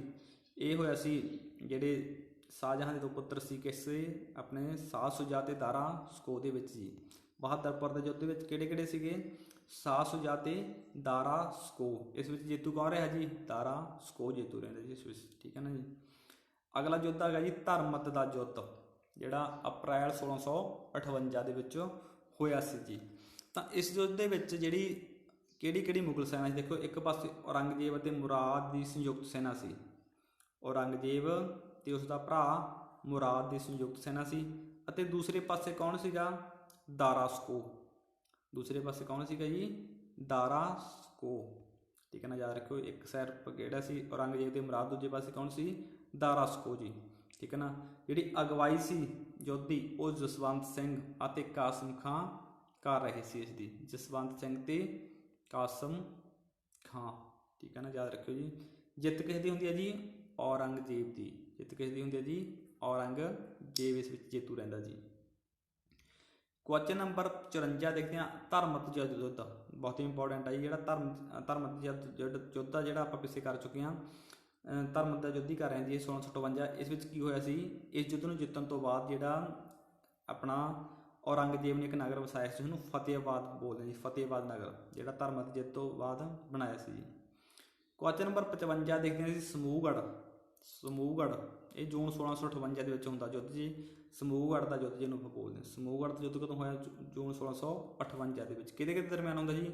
ਦਾਰਾ ਸਕੋ ਤੇ ਔਰੰਗਜ਼ੇਬ ਦੇ ਦਰਮਿਆਨ ਹੁੰਦਾ ਜੀ। ਦਾਰਾ ਸਕੋ ਤੇ ਔਰੰਗਜ਼ੇਬ ਦੇ ਜਿਹੜਾ ਵਿੱਚ ਆਪਣਾ ਦਰਮਿਆਨ ਇਹ ਸੰਘਰਸ਼ ਹੁੰਦਾ, ਜਿਸ ਵਿੱਚ ਔਰੰਗਜ਼ੇਬ ਫਿਰ ਜੇਤੂ ਰਹਿੰਦਾ ਜੀ। ਯਾਦ ਰੱਖਿਓ ਇਸ ਵਿੱਚ, ਠੀਕ ਹੈ ਨਾ। ਅੱਗੇ ਆ ਗਿਆ ਖਜੂਬਾ ਦਾ ਯੁੱਧ ਜੀ। ਖਜੂਬਾ ਦਾ ਯੁੱਧ ਇਹ ਹੋਇਆ ਦੋ ਪਿਛਲੇ ਜਿਹੜੇ ਹੋਏ ਨੇ 359 259 ਦੇ ਵਿੱਚ ਹੋਇਆ ਜੀ। 1659 ਜਨਵਰੀ 1659 ਦੇ ਵਿੱਚ ਕਿਹੜਾ ਹੁੰਦਾ ਜੀ ਖਜੂਬਾ। 5 ਜਨਵਰੀ ਲਿਖਿਆ ਬੇਸ਼ੱਕ। ਇਹ ਕਿਹਦੇ ਵਿੱਚ ਹੁੰਦਾ ਜੀ, ਔਰੰਗਜ਼ੇਬ ਤੇ ਦਾਰਾ ਸਕੋ ਦੇ ਵਿਚਕਾਰ ਫੇਰ ਹੁੰਦਾ ਜੀ। ਔਰੰਗਜ਼ੇਬ ਤੇ ਦਾਰਾ ਸਕੋ ਦੇ ਵਿਚਕਾਰ ਕਿਹੜਾ ਯੁੱਧ ਹੁੰਦਾ ਜੀ, ਖਜੂਬਾ ਦਾ ਯੁੱਧ, ਠੀਕ ਹੈ ਨਾ। ਤੇ ਇਸ ਵਿੱਚ ਵੀ ਜੇਤੂ ਕੌਣ ਰਹੂਗਾ, ਔਰੰਗਜ਼ੇਬ। ਜਿਹੜਾ ਦਾਰਾ ਸਕੋ ਵੱਲੋਂ ਜਿਹੜੀ ਭੂਮਿਕਾ ਕਿਹਦੀ ਰਹੀ ਸੀ, ਜਸਵੰਤ ਸਿੰਘ ਦੀ ਫੇਰ ਰਹੀ ਸੀ ਇੱਥੇ, ਜਸਵੰਤ ਸਿੰਘ ਦੀ। ਜੇਤੂ ਕੌਣ ਰਹਿੰਦਾ ਜੀ, ਔਰੰਗਜ਼ੇਬ, ਠੀਕ ਹੈ ਨਾ। ਲਾਸਟ ਯੁੱਧ ਜਿਹੜਾ ਇਹਨਾਂ ਵਿੱਚ ਹੁੰਦਾ ਆਪਣਾ ਉੱਤਰਾਧਿਕਾਰ ਲਈ ਉਹ ਹੁੰਦਾ ਦੇਵਰਾਈ ਦਾ ਯੁੱਧ ਜੀ। ਕਿਹੜਾ ਯੁੱਧ ਆ ਜੀ, ਉਹ ਦੇਵਰਾਈ ਦਾ ਯੁੱਧ, ਜਿਹੜਾ ਅਪ੍ਰੈਲ 1659 ਨੂੰ ਹੁੰਦਾ ਜੀ। ਲਾਸਟ ਜਿਹੜਾ ਯੁੱਧ ਹੁੰਦਾ ਤਾਂ ਪਹਿਲਾ ਕਿਹੜਾ ਸੀ, ਬਹਾਦਰਪੁਰ। ਲਾਸਟ ਕਿਹੜਾ ਸੀ, ਦੇਵਰਾਈ ਦਾ ਯੁੱਧ। ਦਾਰਾ ਸਕੋ ਤੇ ਔਰੰਗਜ਼ੇਬ ਦੇ ਵਿਚਕਾਰ ਇਹ ਫੇਰ ਹੁੰਦਾ ਜੀ। ਦਾਰਾ ਸਕੋ ਸੀ ਇੱਕ ਪਾਸੇ, ਦੂਜੇ ਪਾਸੇ ਕੌਣ ਸੀ, ਔਰੰਗਜ਼ੇਬ, ਠੀਕ ਹੈ ਨਾ। ਜੇਤੂ ਫੇਰ ਕੌਣ ਰਹਿੰਦਾ ਇਹਦੇ ਵਿੱਚ ਜੀ, ਔਰੰਗਜ਼ੇਬ। ਤਾਂ ਇੱਥੇ ਤੁਹਾਨੂੰ ਕੁਐਸਚਨ ਇੱਕ ਨਾ ਇੱਕ ਬਣ ਸਕਦਾ ਜੀ, ਕਿਹੜਾ ਯੁੱਧ ਹੋਇਆ ਤੇ ਕਿਸ ਕਿਸ ਦਰਮਿਆਨ ਹੋਇਆ ਤੇ ਜੇਤੂ ਕੌਣ ਰਿਹਾ। ਤਾਂ ਇੱਥੇ ਇਹ ਗੱਲ ਜ਼ਰੂਰ ਯਾਦ ਰੱਖ ਸਕਦੇ ਹੋ ਜੀ। ਕੁਐਸਚਨ ਨੰਬਰ 58 ਦੇਖਦੇ ਜੀ। ਔਰੰਗਜ਼ੇਬ ਨੇ ਦਾਰਾ ਸਕੋ ਨੂੰ ਅਤੇ ਉਸਦੇ ਦੋਵੇਂ ਪੁੱਤਰ ਸੁਲੇਮਾਨ ਅਤੇ ਸਿਪਹਰ ਨੂੰ ਗ੍ਰਿਫਤਾਰ ਕਰ ਲਿਆ। ਤਾਂ ਅਖੀਰ ਦੇ ਵਿੱਚ ਕੀ ਹੁੰਦਾ ਜੀ, ਜਿਹੜਾ ਔਰੰਗਜ਼ੇਬ ਨੇ ਦਾਰਾ ਸਕੋ ਅਤੇ ਉਸਦੇ ਦੋ ਪੁੱਤਰ ਸੀ, ਕਿਹੜੇ ਕਿਹੜੇ, ਸੁਲੇਮਾਨ ਤੇ ਸਿਪਹਰ, ਇਹਨਾਂ ਨੂੰ ਗ੍ਰਿਫਤਾਰ ਕਰ ਲੈਂਦਾ ਤੇ ਬਾਅਦ ਵਿੱਚ ਇਹਨਾਂ ਦਾ ਕਤਲ ਕਰਵਾ ਦਿੱਤਾ ਜਾਂਦਾ ਜੀ। ਕੁਐਸਚਨ ਨੰਬਰ 59 ਦੇਖਦੇ ਹਾਂ। ਮਨਸਬਦਾਰੀ ਵਿਵਸਥਾ ਵਿੱਚ ਮਹਾਨਾ ਜਗੀਰ ਪ੍ਰਚਲਿਤ, ਬਹੁਤ ਜ਼ਿਆਦਾ ਇੰਪੋਰਟੈਂਟ ਕੁਐਸਚਨ ਆ ਜੀ, ਠੀਕ ਹੈ ਨਾ। ਮਨਸਬਦਾਰੀ ਦੇ ਵਿੱਚ ਜਿਹੜੀ ਮਹਾਨਾ ਜਗੀਰ ਪ੍ਰਚਲਿਤ ਕਰਨ ਵਾਲਾ ਜਿਹੜਾ ਮੁਗਲ ਸ਼ਾਸਕ ਕੌਣ ਸੀਗਾ, ਸ਼ਾਹਜਹਾਂ ਸੀ ਜੀ। ਮਹਾਨਾ ਜਗੀਰ ਪ੍ਰਚਲਿਤ ਕੀਤੀ ਸੀ ਮਨਸਬਦਾਰੀ ਵਿਵਸਥਾ ਦੇ ਵਿੱਚ ਜੀ। ਅਰਜੁਮੰਦ ਬਾਨੋ ਬੇਗਮ ਦੀ ਜਿਹੜੀ ਮੌਤ ਕਦੋਂ ਹੋਈ ਹੈ ਜੀ, 1631 ਦੇ ਵਿੱਚ ਹੋਈ ਹੈ ਜੀ। ਕਦੋਂ ਹੋਈ ਹੈ, 1631 ਦੇ ਵਿੱਚ ਜੀ। ਤਾਂ ਯਾਦ ਰੱਖੋ ਜਿਹੜੀ ਅਰਜੁਮੰਦ ਬਾਨੋ ਬੇਗਮ ਦੀ ਮੌਤ ਹੋਈ ਹੈ 1631 ਦੇ ਵਿੱਚ ਹੋਈ ਆ, ਹਾਂਜੀ। ਸ਼ਾਹਜਹਾਂ ਆਗਰੇ ਵਿੱਚ ਮੁਜ਼ੱਫਰ ਸ਼ਹਾਬੁਦੀਨ ਮੁਹੰਮਦ ਸਾਹਿਬ ਕਿਰਨੇ ਸਾਨੀ ਦੀ ਉਪਾਧੀ ਨਾਲ ਸਿੰਘਾਸਨ 'ਤੇ ਬੈਠਿਆ ਸੀ। ਜਾਂ ਜਿਹੜਾ ਕਈ ਵਾਰੀ ਪੁੱਟ ਕਰ ਸਕਦੇ ਆ ਵੀ ਜਿਹੜਾ ਸ਼ਾਹਜਹਾਂ ਕਿਹੜੇ ਨਾਮ ਨਾਲ, ਕਿਹੜੀ ਉਪਾਧੀ ਨਾਲ ਜਿਹੜਾ ਸਿੰਘਾਸਨ 'ਤੇ ਬੈਠਿਆ ਸੀ, ਆਪਣਾ ਮੁਜ਼ੱਫਰ ਸ਼ਹਾਬੁਦੀਨ ਮੁਹੰਮਦ ਸਾਹਿਬ ਕਿਰਨੇ ਸਾਨੀ ਦੀ ਉਪਾਧੀ ਨਾਲ ਜਿਹੜਾ ਸਿੰਘਾਸਨ 'ਤੇ ਬੈਠਿਆ ਸੀ, ਮੁਜ਼ੱਫਰ, ਠੀਕ ਹੈ, ਯਾਦ ਰੱਖੋ। ਕੁਐਸਚਨ ਨੰਬਰ 62 ਦੇਖਦੇ ਹਾਂ ਜੀ। ਸ਼ਾਹਜਹਾਂ ਦੇ ਸਮੇਂ ਆਦੇਸ਼ ਜਿਹੜੇ ਗੁਪਤ ਆਦੇਸ਼, ਇੱਥੇ ਗੁਪਤ ਨਹੀਂ ਲਿਖਿਆ, ਗੁਪਤ ਆਦੇਸ਼ ਜਿਹੜੇ ਜਾਰੀ ਕਿੱਥੋਂ ਹੁੰਦੇ ਸੀ ਜੀ, ਆਪਣੇ ਸ਼ਾਹ ਬੁਰਜ ਤੋਂ ਹੁੰਦੇ ਸੀ ਜੀ। ਇਹ ਵੀ ਕੁਐਸਚਨ ਤੁਸੀਂ ਯਾਦ ਰੱਖਣਾ। ਸ਼ਾਹਜਹਾਂ ਦੇ ਸਮੇਂ ਗੁਪਤ ਆਦੇਸ਼ ਜਾਰੀ ਕਿੱਥੇ ਹੁੰਦੇ ਸੀਗੇ, ਸ਼ਾਹ ਬੁਰਜ ਤੋਂ ਜੀ। ਕੁਐਸਚਨ ਨੰਬਰ 63 ਦੇਖਦੇ ਹਾਂ ਜੀ। ਨਿਆਂ ਲਈ ਬਾਦਸ਼ਾਹ ਤੋਂ ਫਰਿਆਦ ਲੈਣ ਦਾ ਅਧਿਕਾਰ ਪ੍ਰਦਾਨ ਕੀਤਾ ਕਿਹੜੇ ਕਿਹੜੇ ਸ਼ਾਸਕਾਂ ਨੇ, ਜਹਾਂਗੀਰ ਤੇ ਸ਼ਾਹਜਹਾਂ ਨੇ।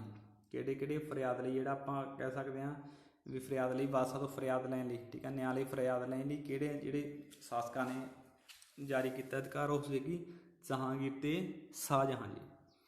ਕੁਐਸਚਨ ਨੰਬਰ 64 ਦੇਖਦੇ ਹਾਂ ਜੀ। ਪੁਰਤਗਾਲੀਆਂ ਨਾਲ ਸੰਘਰਸ਼।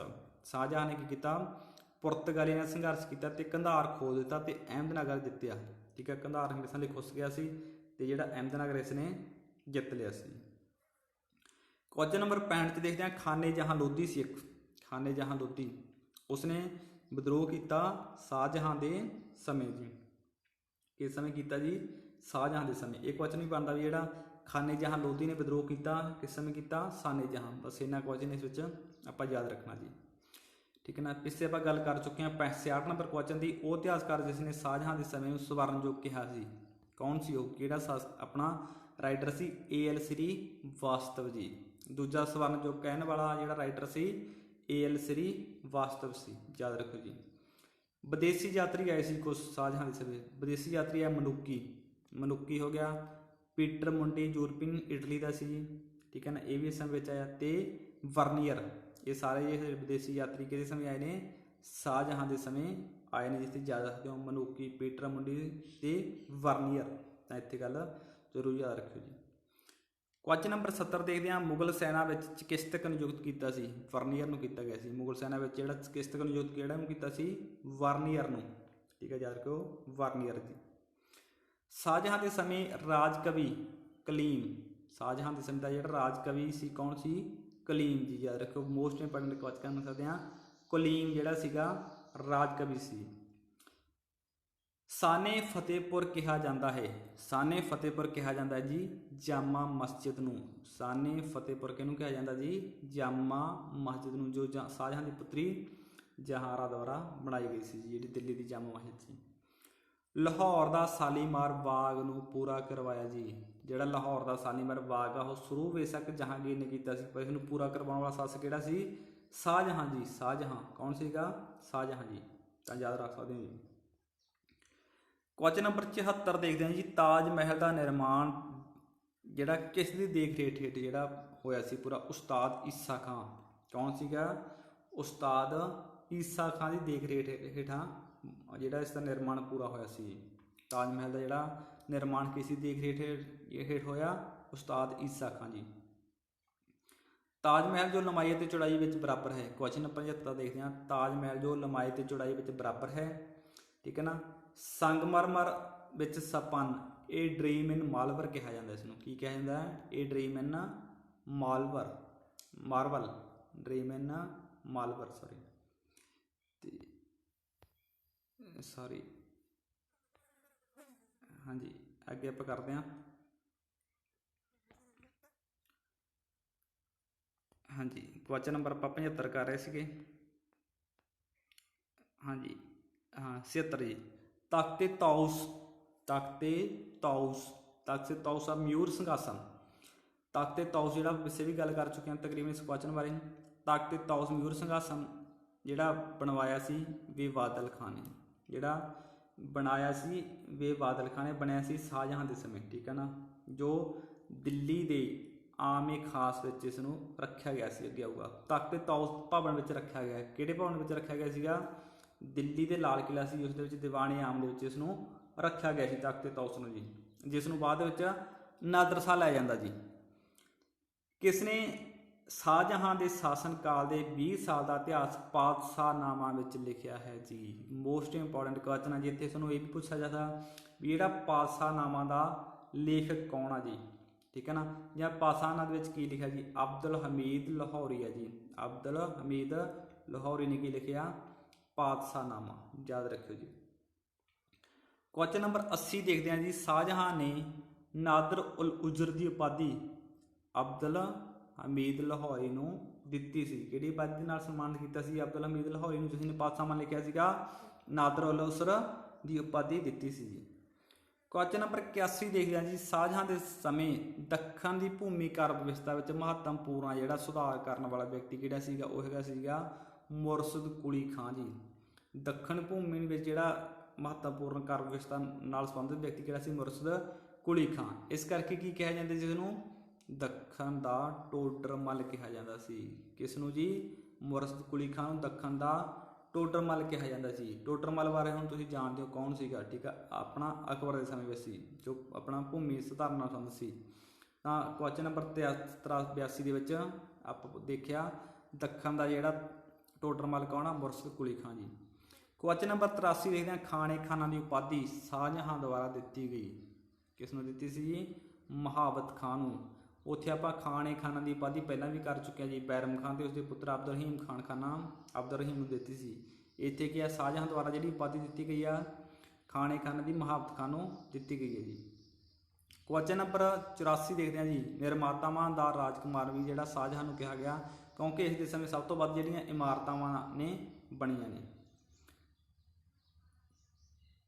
ਕੁਐਸਚਨ ਨੰਬਰ 85 ਦੇਖਦੇ ਹਾਂ ਜੀ, ਸ਼ਾਹਜਹਾਂ ਨੇ ਦੱਖਣੀ ਸੂਬਿਆਂ ਦਾ ਪ੍ਰਧਾਨ ਮੰਤਰੀ ਨਿਯੁਕਤ ਕੀਤਾ ਸੀ। ਕਿਹਨੂੰ ਕੀਤਾ ਸੀ ਜੀ?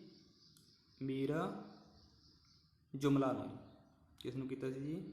ਮੀਰ ਜੁਮਲਾ ਨੂੰ। ਕੁਐਸਚਨ ਨੰਬਰ 86 ਦੇਖਦੇ ਹਾਂ ਜੀ, ਮਾਸਿਕ ਅਨੁਪਾਤ ਦੇ ਆਧਾਰ ਤੇ ਵੇਤਨ ਪ੍ਰਥਾ ਜਿਹੜੀ ਸ਼ੁਰੂ ਕਰਨ ਵਾਲਾ ਕਿਹੜਾ ਸ਼ਾਸਕ ਸੀਗਾ? ਮੋਸਟ ਇੰਪੋਰਟੈਂਟ ਕੁਐਸਚਨ ਆ ਜਿਹੜੀ ਮਾਸਿਕ, ਠੀਕ ਹੈ ਨਾ, ਅਨੁਪਾਤ ਦੇ ਆਧਾਰ ਤੇ ਵੇਤਨ ਦੇਣ ਦੀ ਜਿਹੜੀ ਪਰੰਪਰਾ ਉਹ ਵੀ ਕਿਸ ਨੇ ਕੀਤੀ ਸੀ? ਸ਼ਾਹਜਹਾਂ ਨੇ ਜੀ, ਠੀਕ ਹੈ ਨਾ। ਮਾਸਿਕ ਵੇਤਨ ਦੀ ਜਿਹੜੀ ਪਰੰਪਰਾ ਸ਼ੁਰੂ ਕੀਤੀ ਆ ਮਹੀਨੇ ਵਾਰ ਕਿਹਨੇ ਕੀਤੀ ਆ? ਆਪਣਾ ਸ਼ਾਹਜਹਾਂ ਨੇ ਜੀ। ਲਗਾਨ ਵਸੂਲੀ ਦੀ ਠੇਕੇਦਾਰੀ ਪ੍ਰਥਾ ਜਿਹੜੀ ਸ਼ੁਰੂ ਕਰਨ ਵਾਲਾ ਕਿਹੜਾ ਸ਼ਾਸਕ ਸੀ? ਉਹ ਵੀ ਕਿਹੜਾ ਸੀ ਜੀ? ਸ਼ਾਹਜਹਾਂ। ਇਹ ਵੀ ਮੋਸਟ ਇੰਪੋਰਟੈਂਟ ਕੁਐਸਚਨ ਮੈਂ ਕਹਿ ਦਿੰਦੇ ਹਾਂ ਵੀ ਜਿਹੜਾ ਲਗਾਨ ਵਸੂਲੀ ਦੀ ਪ੍ਰਥਾ ਵਿੱਚ ਠੇਕੇਦਾਰੀ ਵਿਵਸਥਾ ਜਿਹੜੀ ਸ਼ੁਰੂ ਕਰਨ ਵਾਲਾ ਸ਼ਾਸਕ, ਠੇਕੇਦਾਰੀ ਪ੍ਰਥਾ ਕਿਹਨੇ ਸ਼ੁਰੂ ਕੀਤੀ ਸੀ? ਸ਼ਾਹਜਹਾਂ ਨੇ। ਕੁਐਸਚਨ ਨੰਬਰ 88 ਦੇਖਦੇ ਹਾਂ, ਰੁਪਏ ਅਤੇ ਦਾਮ ਦੇ ਵਿਚਕਾਰ ਰੁਪਏ ਅਤੇ ਦਾਮ ਦੇ ਵਿਚਕਾਰ ਜਿਹੜਾ ਇੱਕ ਆਨਾ ਚਲਾਇਆ ਸੀ, ਜਿਹੜਾ ਜਿਹਦਾ ਮੁੱਲ ਰੁਪਏ ਅਤੇ ਦਾਮ ਦੇ ਵਿਚਕਾਰ ਹੁੰਦਾ ਸੀ। ਆਨੇ ਦਾ ਜਿਹੜਾ ਸ਼ੁਰੂਆਤ ਕਰਨ ਵਾਲਾ ਕਿਹੜਾ ਸੀਗਾ? ਸ਼ਾਹਜਹਾਂ ਜੀ। ਇਹ ਵੀ ਆਪਾਂ ਮੋਸਟ ਇੰਪੋਰਟੈਂਟ ਕੁਐਸਚਨ ਕਹਿ ਸਕਦੇ ਹਾਂ ਵੀ ਜਿਹੜਾ ਆਨਾ ਸਿੱਕਾ ਕਿਸ ਨੇ ਚਲਾਇਆ ਜੀ? ਸ਼ਾਹਜਹਾਂ ਨੇ। ਕੁਐਸਚਨ ਨੰਬਰ 99 ਦੇਖਦੇ ਹਾਂ, ਇਜਾਰਦਾਰੀ ਵਿਵਸਥਾ ਦਾ ਪ੍ਰਚਲਨ ਸਭ ਤੋਂ ਪਹਿਲਾਂ ਕਿੱਥੇ ਕੀਤਾ ਗਿਆ? ਇਜਾਰੇਦਾਰੀ ਜਿਹੜੀ ਵਿਵਸਥਾ ਦਾ ਜਿਹੜਾ ਪ੍ਰਚਲਨ ਸਭ ਤੋਂ ਪਹਿਲਾਂ ਕਿਸ ਲਈ ਕੀਤਾ ਗਿਆ ਸੀਗਾ? ਖਾਲਸਾ ਭੂਮੀ ਲਈ ਜੀ। ਕਿਹੜੀ ਭੂਮੀ? ਖਾਲਸਾ ਭੂਮੀ। ਖਾਲਸਾ ਭੂਮੀ ਕਿਹੜੀ ਹੁੰਦੀ ਸੀ? ਸਰਕਾਰੀ ਭੂਮੀ। ਉਸ ਲਈ ਇਜਾਰੇਦਾਰੀ ਵਿਵਸਥਾ ਦਾ ਪ੍ਰਚਲਨ ਜਿਹੜਾ ਸਭ ਤੋਂ ਪਹਿਲਾਂ ਕੀਤਾ ਗਿਆ ਸੀਗਾ। ਕੁਐਸਚਨ ਨੰਬਰ 90 ਦੇਖਦੇ ਹਾਂ ਜੀ, ਸ਼ਾਹਜਹਾਂਨਾਮਾ ਦਾ ਲੇਖਕ। ਦੇਖੋ ਜੀ, ਉਹ ਪਾਤਸ਼ਾਹਨਾਮਾ ਦਾ ਲੇਖਕ ਆ, ਇਹ ਹੈਗਾ ਸ਼ਾਹਜਹਾਂਨਾਮਾ ਦਾ ਲੇਖਕ ਕੌਣ ਸੀ? ਇਨਾਇਤ ਖਾਂ। ਸਭ ਤੋਂ ਪਹਿਲਾਂ ਯਾਦ ਰੱਖਣਾ ਇਨਾਇਤ ਖਾਂ, ਠੀਕ ਹੈ ਨਾ। ਤਾਂ ਜਿਹੜਾ ਪਾਤਸ਼ਾਹਨਾਮਾ ਦਾ ਲੇਖਕ ਕੌਣ ਸੀ? ਹਮੀਦ ਲਾਹੌਰੀ, ਠੀਕ ਹੈ ਨਾ। ਉਹ ਆਪਾਂ ਪਿੱਛੇ ਕੁਐਸਚਨ ਕਰ ਚੁੱਕੇ ਹਾਂ। ਜਿਹੜਾ ਹਮੀਦ ਲਾਹੌਰੀ, ਅਬਦੁਲ ਹਮੀਦ ਲਾਹੌਰੀ ਸੀ ਇਹਦਾ ਪੂਰਾ ਨਾਮ ਜੀ, ਠੀਕ ਹੈ ਨਾ। ਤਾਂ ਇਹ ਹੈਗਾ ਸੀ ਸ਼ਾਹਜਹਾਂਨਾਮਾ ਦਾ ਲੇਖਕ ਜੀ ਇਨਾਇਤ ਖਾਂ। ਤਾਂ ਇੱਥੇ ਤੁਸੀਂ ਰੋਂਗ ਨਹੀਂ ਕਰ ਦੇਣਾ ਪੇਪਰ ਦੇ ਵਿੱਚ ਜੀ। ਕੁਐਸਚਨ ਨੰਬਰ 91 ਦੇਖਦੇ ਹਾਂ, ਸ਼ਾਹ ਬੁਲੰਦ ਅਤੇ ਸ਼ਾਹ ਇਕਬਾਲ ਦੀ ਉਪਾਧੀ ਆਪਾਂ ਪਿੱਛੇ ਵੀ ਕਰ ਚੁੱਕੇ ਹਾਂ। ਜਿਹੜੀ ਕਿਸ ਨੂੰ ਮਿਲੀ ਹੋਈ ਸੀ? ਸ਼ਾਹ ਬੁਲੰਦ ਤੇ ਸ਼ਾਹ ਇਕਬਾਲ ਦੀ ਉਪਾਧੀ ਦਾਰਾ ਸਕੋਹ ਨੂੰ ਦਿੱਤੀ ਹੋਈ ਸੀ। ਕਿਸ ਨੇ? ਸ਼ਾਹਜਹਾਂ ਨੇ ਜੀ। ਕੁਐਸਚਨ ਨੰਬਰ 92 ਦੇਖਦੇ ਹਾਂ, ਦਾਰਾ ਸਕੋਹ ਦੀ ਹੱਤਿਆ। ਜਿਹੜੀ ਦਾਰਾ ਸਕੋਹ ਦੀ ਹੱਤਿਆ ਕਦੋਂ ਹੋਈ ਹੈ? 30 ਅਗਸਤ 1659 ਨੂੰ ਕੀਤੀ ਗਈ ਹੈ ਜੀ। ਜਿਹੜੀ ਦਾਰਾ ਸਕੋਹ ਦੀ ਹੱਤਿਆ ਕਦੋਂ ਕੀਤੀ ਗਈ ਆ? 30 ਅਗਸਤ 1659 ਨੂੰ ਕੀਤੀ ਗਈ ਹੈ ਜੀ। ਕੁਐਸਚਨ ਨੰਬਰ 93 ਦੇਖਦੇ ਹਾਂ ਜੀ, 18 ਜੂਨ 1658 ਨੂੰ ਔਰੰਗਜ਼ੇਬ ਨੇ ਆਗਰੇ ਦੇ ਕਿਲ੍ਹੇ ਵਿੱਚ ਕੈਦ ਕੀਤਾ। ਤਾਂ ਇੱਥੇ ਜਿਹੜੀ ਕੈਦ ਦੀ ਡੇਟ ਆ ਬੇਸ਼ੱਕ ਜ਼ਿਆਦਾ ਇੰਪੋਰਟੈਂਟ ਨਹੀਂ ਹੈਗੀ। ਤਾਂ ਆਗਰੇ ਦੇ ਕਿਲ੍ਹੇ ਵਿੱਚ ਕੈਦ ਕੀਤਾ, ਜਿੱਥੇ 8 ਸਾਲ ਬਾਅਦ ਰਹਿਣ ਤੋਂ ਉਸਦਾ ਜਿਹੜਾ ਦੇਹਾਂਤ ਹੋ ਗਿਆ ਸੀ। ਆਪਾਂ ਇਹ ਯਾਦ ਜ਼ਰੂਰ ਰੱਖਣਾ ਜੀ। ਭਿਅੰਕਰ ਅਕਾਲ ਪਿਆ। ਸ਼ਾਹਜਹਾਂ ਦੇ ਸਮੇਂ ਇੱਕ ਭਿਅੰਕਰ ਅਕਾਲ ਪਿਆ ਜੀ 1630 ਤੋਂ ਲੈ ਕੇ 32 ਦੇ ਦਰਮਿਆਨ ਜੀ। ਇਹ ਵੀ ਕੋਈ ਜ਼ਿਆਦਾ ਇੰਪੋਰਟੈਂਟ ਕੁਐਸਚਨ ਨਹੀਂ ਹੈਗਾ ਜੀ। ਕੁਐਸਚਨ ਨੰਬਰ 95 ਦੇਖਦੇ ਹਾਂ, ਸ਼ਾਹਜਹਾਂ ਦੀ ਕਬਰ। ਇਹ ਦੇਖ ਲਓ ਜੀ, ਜਿਹੜੀ ਸ਼ਾਹਜਹਾਂ ਦੀ ਕਬਰ ਤਾਜ ਮਹਿਲ ਦੇ ਸਾਹਮਣੇ, ਜਿਹੜੀ ਸ਼ਾਹਜਹਾਂ ਦੀ ਜਿਹੜੀ ਕਬਰ ਆ ਤਾਜ ਮਹਿਲ ਦੇ ਸਾਹਮਣੇ ਆਗਰਾ ਦੇ ਵਿੱਚ ਬਣੀ ਹੋਈ ਹੈ ਜੀ। ਯਾਦ ਰੱਖਿਓ, ਕਿਉਂਕਿ ਇਸ ਦੀ ਮੰਗ ਸੀ ਕਿ ਉਸ ਨੂੰ ਤਾਜ ਮਹਿਲ ਦੇ ਕੋਲ ਹੀ ਦਫਨਾਇਆ ਜਾਵੇ, ਕਿਉਂਕਿ ਉੱਥੇ ਕੀ ਆ? ਮੁਮਤਾਜ਼ ਮਹਿਲ, ਠੀਕ ਹੈ, ਦਾ ਜਿਹੜਾ ਮਕਬਰਾ ਬਣਿਆ ਉਸ ਦੇ ਸਾਹਮਣੇ ਹੀ ਇਸ ਨੂੰ ਦਫਨਾਉਣ ਦੀ ਜਿਹੜੀ ਇਸ ਦੀ ਦਿਲੀ ਇੱਛਾ ਸੀ। ਕੁਐਸਚਨ ਨੰਬਰ 96 ਦੇਖਦੇ ਹਾਂ, ਜਹਾਂਆਰਾ ਦੀ ਕਬਰ ਤੇ ਕੀ ਲਿਖਿਆ ਹੋਇਆ ਜੀ? ਜਹਾਂਆਰਾ ਦੀ ਕਬਰ ਤੇ ਲਿਖਿਆ ਵੀ ਜਿਹੜੀ ਇਸ ਕਬਰ ਨੂੰ ਹਰੀ ਘਾਹ ਤੋਂ ਇਲਾਵਾ ਹੋਰ ਕਿਸੇ ਚੀਜ਼ ਨਾਲ ਨਾ ਢਕਿਆ ਜਾਵੇ, ਠੀਕ ਹੈ ਨਾ। ਕਿਸ ਦੀ ਕਬਰ ਤੇ ਲਿਖਿਆ ਹੋਇਆ? ਜਹਾਂਆਰਾ। ਜਹਾਂਆਰਾ ਕਿਸ ਦੀ ਪੁੱਤਰੀ ਸੀ? ਸ਼ਾਹਜਹਾਂ ਦੀ ਪੁੱਤਰੀ ਸੀ। ਸ਼ਾਹਜਹਾਂ ਦੀਆਂ 2 ਹੋਰ ਪੁੱਤਰੀਆਂ ਸੀ, ਠੀਕ ਹੈ। ਤਾਂ ਦੇਖ ਸਕਦੇ ਹੋ, ਵੈਸੇ ਇੰਪੋਰਟੈਂਟ ਨਹੀਂ ਹੈ। ਸ਼ਾਹਜਹਾਂ ਦੀਆਂ 2 ਪੁੱਤਰੀਆਂ ਕਿਹੜੀਆਂ? ਟੋਸ਼ਨ ਆਰਾ ਤੇ ਗੋਹਨਾਰਾ। ਕਿਹੜੀਆਂ ਸੀਗੀਆਂ? ਟੋਸ਼ਨ ਆਰਾ ਤੇ ਗੋਹਨਾਰਾ ਸ਼ਾਹਜਹਾਂ ਦੀਆਂ 2 ਪੁੱਤਰੀਆਂ ਸੀ। ਆਰਾ ਪਿੱਛੋਂ ਯਾਦ ਰੱਖਦੇ ਹੋ, ਆਰੇ ਤੋਂ ਤੁਹਾਨੂੰ ਪਤਾ ਲੱਗ ਜੂਗਾ, ਠੀਕ ਹੈ। ਸ਼ਾਹਜਹਾਂ ਦੇ ਸਮੇਂ ਰਾਜਾਂ ਦੀ ਗਿਣਤੀ ਕਿੰਨੀ ਸੀ ਜੀ? ਸ਼ਾਹਜਹਾਂ ਦੇ ਸਮੇਂ ਜਿਹੜੀ ਰਾਜਾਂ ਦੀ ਗਿਣਤੀ ਕਿੰਨੀ ਸੀ? 18 ਸੀ। ਜਿਹੜੀ ਸ਼ਾਹਜਹਾਂ ਦੇ ਸਮੇਂ ਰਾਜਾਂ ਦੀ ਗਿਣਤੀ 18 ਸੀ। ਕੁਐਸਚਨ ਨੰਬਰ 99 'ਚ ਦੇਖਦੇ ਹਾਂ, ਜੇਕਰ ਧਰਤੀ ਉੱਤੇ ਸਵਰਗ ਹੈ ਤਾਂ ਉਹ ਇੱਥੇ ਹੀ ਹੈ। ਇਹ ਕਥਨ ਕਿਸ ਦਾ? ਇਹ ਹੈਗਾ ਜੀ ਅਮੀਰ ਖੁਸਰੋ ਦਾ ਜੀ। ਕਿਸ ਦਾ ਜੀ? ਅਮੀਰ ਖੁਸਰੋ ਦਾ। ਪ੍ਰਸਿੱਧ ਕਵੀ ਸੀ ਅਮੀਰ ਖੁਸਰੋ, ਠੀਕ ਹੈ, ਜਿਹਨੂੰ ਤੂਤੀ ਹਿੰਦ ਕਿਹਾ ਜਾਂਦਾ ਸੀਗਾ। ਸ਼ਾਹਜਹਾਂ ਦਾ ਦੀਵਾਨ, ਜਿਸ ਨੂੰ ਆਪਾਂ ਵਕੀਲ ਕਹਿੰਦੇ ਆ ਅੱਜ, ਠੀਕ ਆ, ਉਹ ਕੌਣ ਸੀ? ਸਾਦੁੱਲਾ ਖਾਂ ਜੀ। ਸ਼ਾਹਜਹਾਂ ਦਾ ਵਕੀਲ ਕੌਣ ਸੀਗਾ ਜਾਂ ਦੀਵਾਨ ਕੌਣ ਸੀ? ਸਾਦੁੱਲਾ ਖਾਂ। ਸੋ ਅੱਜ ਦੇ ਜਿਹੜੇ 100 ਕੁਐਸਚਨ ਆ ਜਿਹੜੇ ਆਪਣੇ ਇੱਥੇ ਕੰਪਲੀਟ ਹੋ ਗਏ ਨੇ ਜੀ। ਉਮੀਦ ਕਰਦੇ ਹਾਂ ਕਿ ਇਹ ਵੀਡੀਓ ਤੁਹਾਨੂੰ ਬਹੁਤ ਪਸੰਦ ਆਈ ਹੋਵੇਗੀ। ਜੇਕਰ ਵੀਡੀਓ ਪਸੰਦ ਆਈ ਤਾਂ ਇਸ ਨੂੰ ਲਾਈਕ ਤੇ ਕਮੈਂਟ ਜ਼ਰੂਰ ਕਰੋ। ਤੇ ਨੈਕਸਟ ਜਿਹੜਾ ਆਪਣਾ ਟੌਪਿਕ ਹੋਵੇਗਾ ਔਰੰਗਜ਼ੇਬ, ਉਹ ਆਪਾਂ ਤਕਰੀਬਨ ਪਹਿਲਾਂ ਹੀ ਜਿਹੜੀ ਵੀਡੀਓ ਅਪਲੋਡ ਕਰਕੇ ਪਾ ਚੁੱਕੇ ਹਾਂ। ਜਿਸ ਨੇ ਉਹ ਵੀਡੀਓ ਨਹੀਂ ਦੇਖੀ, ਉਸ ਵੀਡੀਓ ਨੂੰ ਜਾ ਕੇ ਇੱਕ ਵਾਰੀ ਦੇਖ ਸਕਦੇ ਹਾਂ। ਔਰੰਗਜ਼ੇਬ ਤੋਂ ਬਾਅਦ ਜਿਹੜਾ ਆਪਾਂ ਨੂੰ ਪਤਾ ਮੁਗਲ ਸਾਮਰਾਜ ਦਾ ਢਹਿੰਦੀ ਕਲਾ ਵੱਲ ਚਲਾ ਗਿਆ। ਸੋ ਉਸ ਤੋਂ ਬਾਅਦ ਜਿਹੜਾ ਸ਼ਾਸਕ ਜਿਹੜੇ ਉਸਦੇ ਜਿਹੜੇ ਉੱਤਰਾਧਿਕਾਰੀ ਹੋਏ ਨੇ ਉਹ ਅਯੋਗ ਤੇ ਨਿਰਬਲ ਸੀ, ਜਿਸ ਕਰਕੇ ਜਿਹੜਾ ਇਹ ਵੰਸ਼ ਆ ਜਿਹੜਾ ਹਮੇਸ਼ਾ ਲਈ ਸਮਾਪਤ ਹੋ ਜਾਂਦਾ। ਹੁਣ ਆਪਾਂ ਨੈਕਸਟ ਜਿਹੜੀ ਵੀਡੀਓ ਦੇ ਵਿੱਚ ਜਿਹੜੇ ਬਾਕੀ ਬਹਾਦਰ ਸ਼ਾਹ ਪਹਿਲੇ ਤੋਂ ਲੈ ਕੇ ਬਹਾਦਰ ਸ਼ਾਹ ਜ਼ਫਰ ਤੱਕ ਰਹਿੰਦੇ ਜਿਹੜੇ ਮੁਗਲ ਸ਼ਾਸਕ ਨੇ ਉਹਨਾਂ ਬਾਰੇ ਜਿਹੜੀ ਡਿਸਕਸ ਕਰਾਂਗੇ। ਸੋ ਅੱਜ ਲਈ ਸਿਰਫ ਇੰਨਾ ਹੀ। ਇਹ ਵੀਡੀਓ ਤੁਹਾਡੇ ਪੇਪਰਾਂ ਪੱਖੋਂ ਬਹੁਤ ਜ਼ਿਆਦਾ ਇੰਪੋਰਟੈਂਟ ਹੈ। ਤੇ ਨੈਕਸਟ ਟੌਪਿਕ ਆਪਾਂ ਕਰਦੇ ਹਾਂ ਜਿਹੜੇ ਔਰੰਗਜ਼ੇਬ ਤੋਂ ਬਾਅਦ ਉਸਦੇ ਉੱਤਰਾਧਿਕਾਰੀ ਰਹੇ ਨੇ ਬਹਾਦਰ ਸ਼ਾਹ ਜ਼ਫਰ ਤੱਕ। ਬਹਾਦਰ ਸ਼ਾਹ ਜ਼ਫਰ ਉਹੀ ਸੀ ਜਿਸ ਨੂੰ 1857 ਦੇ ਵਿਦਰੋਹ ਦਰਮਿਆਨ ਦੇਸ ਨਿਕਾਲਾ ਦੇ ਕੇ ਅਰੰਗੂਨ ਦੇ ਵਿੱਚ ਭੇਜ ਦਿੱਤਾ ਗਿਆ ਸੀ। ਸੋ ਉਹ ਆਪਾਂ ਇੱਕ ਵੀਡੀਓ ਦੇ ਵਿੱਚ ਡਿਸਕਸ ਉਹਨਾਂ ਬਾਰੇ ਕਰ ਲਵਾਂਗੇ। ਉਸ ਤੋਂ ਬਾਅਦ ਜਿਹੜਾ ਆਪਣਾ ਇੱਕ ਵੀਡੀਓ ਮੁਗਲ ਸਾਮਰਾਜ ਦੇ ਪ੍ਰਸ਼ਾਸਨ ਤੇ ਜਿਹੜੀ ਬਣੇਗੀ, ਤਾਂ ਤਕਰੀਬਨ ਆਪਾਂ 2 ਵੀਡੀਓ ਹੋਰ ਨੇ ਜਿਹੜੀ ਮੁਗਲ ਸਾਮਰਾਜ ਨਾਲ ਤਕਰੀਬਨ ਜਿਹੜਾ ਮੁਗਲ ਸਾਮਰਾਜ ਤੁਹਾਡਾ ਕੰਪਲੀਟ ਹੋ ਜਾਵੇਗਾ। ਸੋ ਉਮੀਦ ਕਰਦੇ ਹਾਂ ਕਿ ਅੱਜ ਦੀ ਵੀਡੀਓ ਤੁਹਾਨੂੰ ਪਸੰਦ ਆਈ ਹੋਵੇਗੀ। Thank you very much.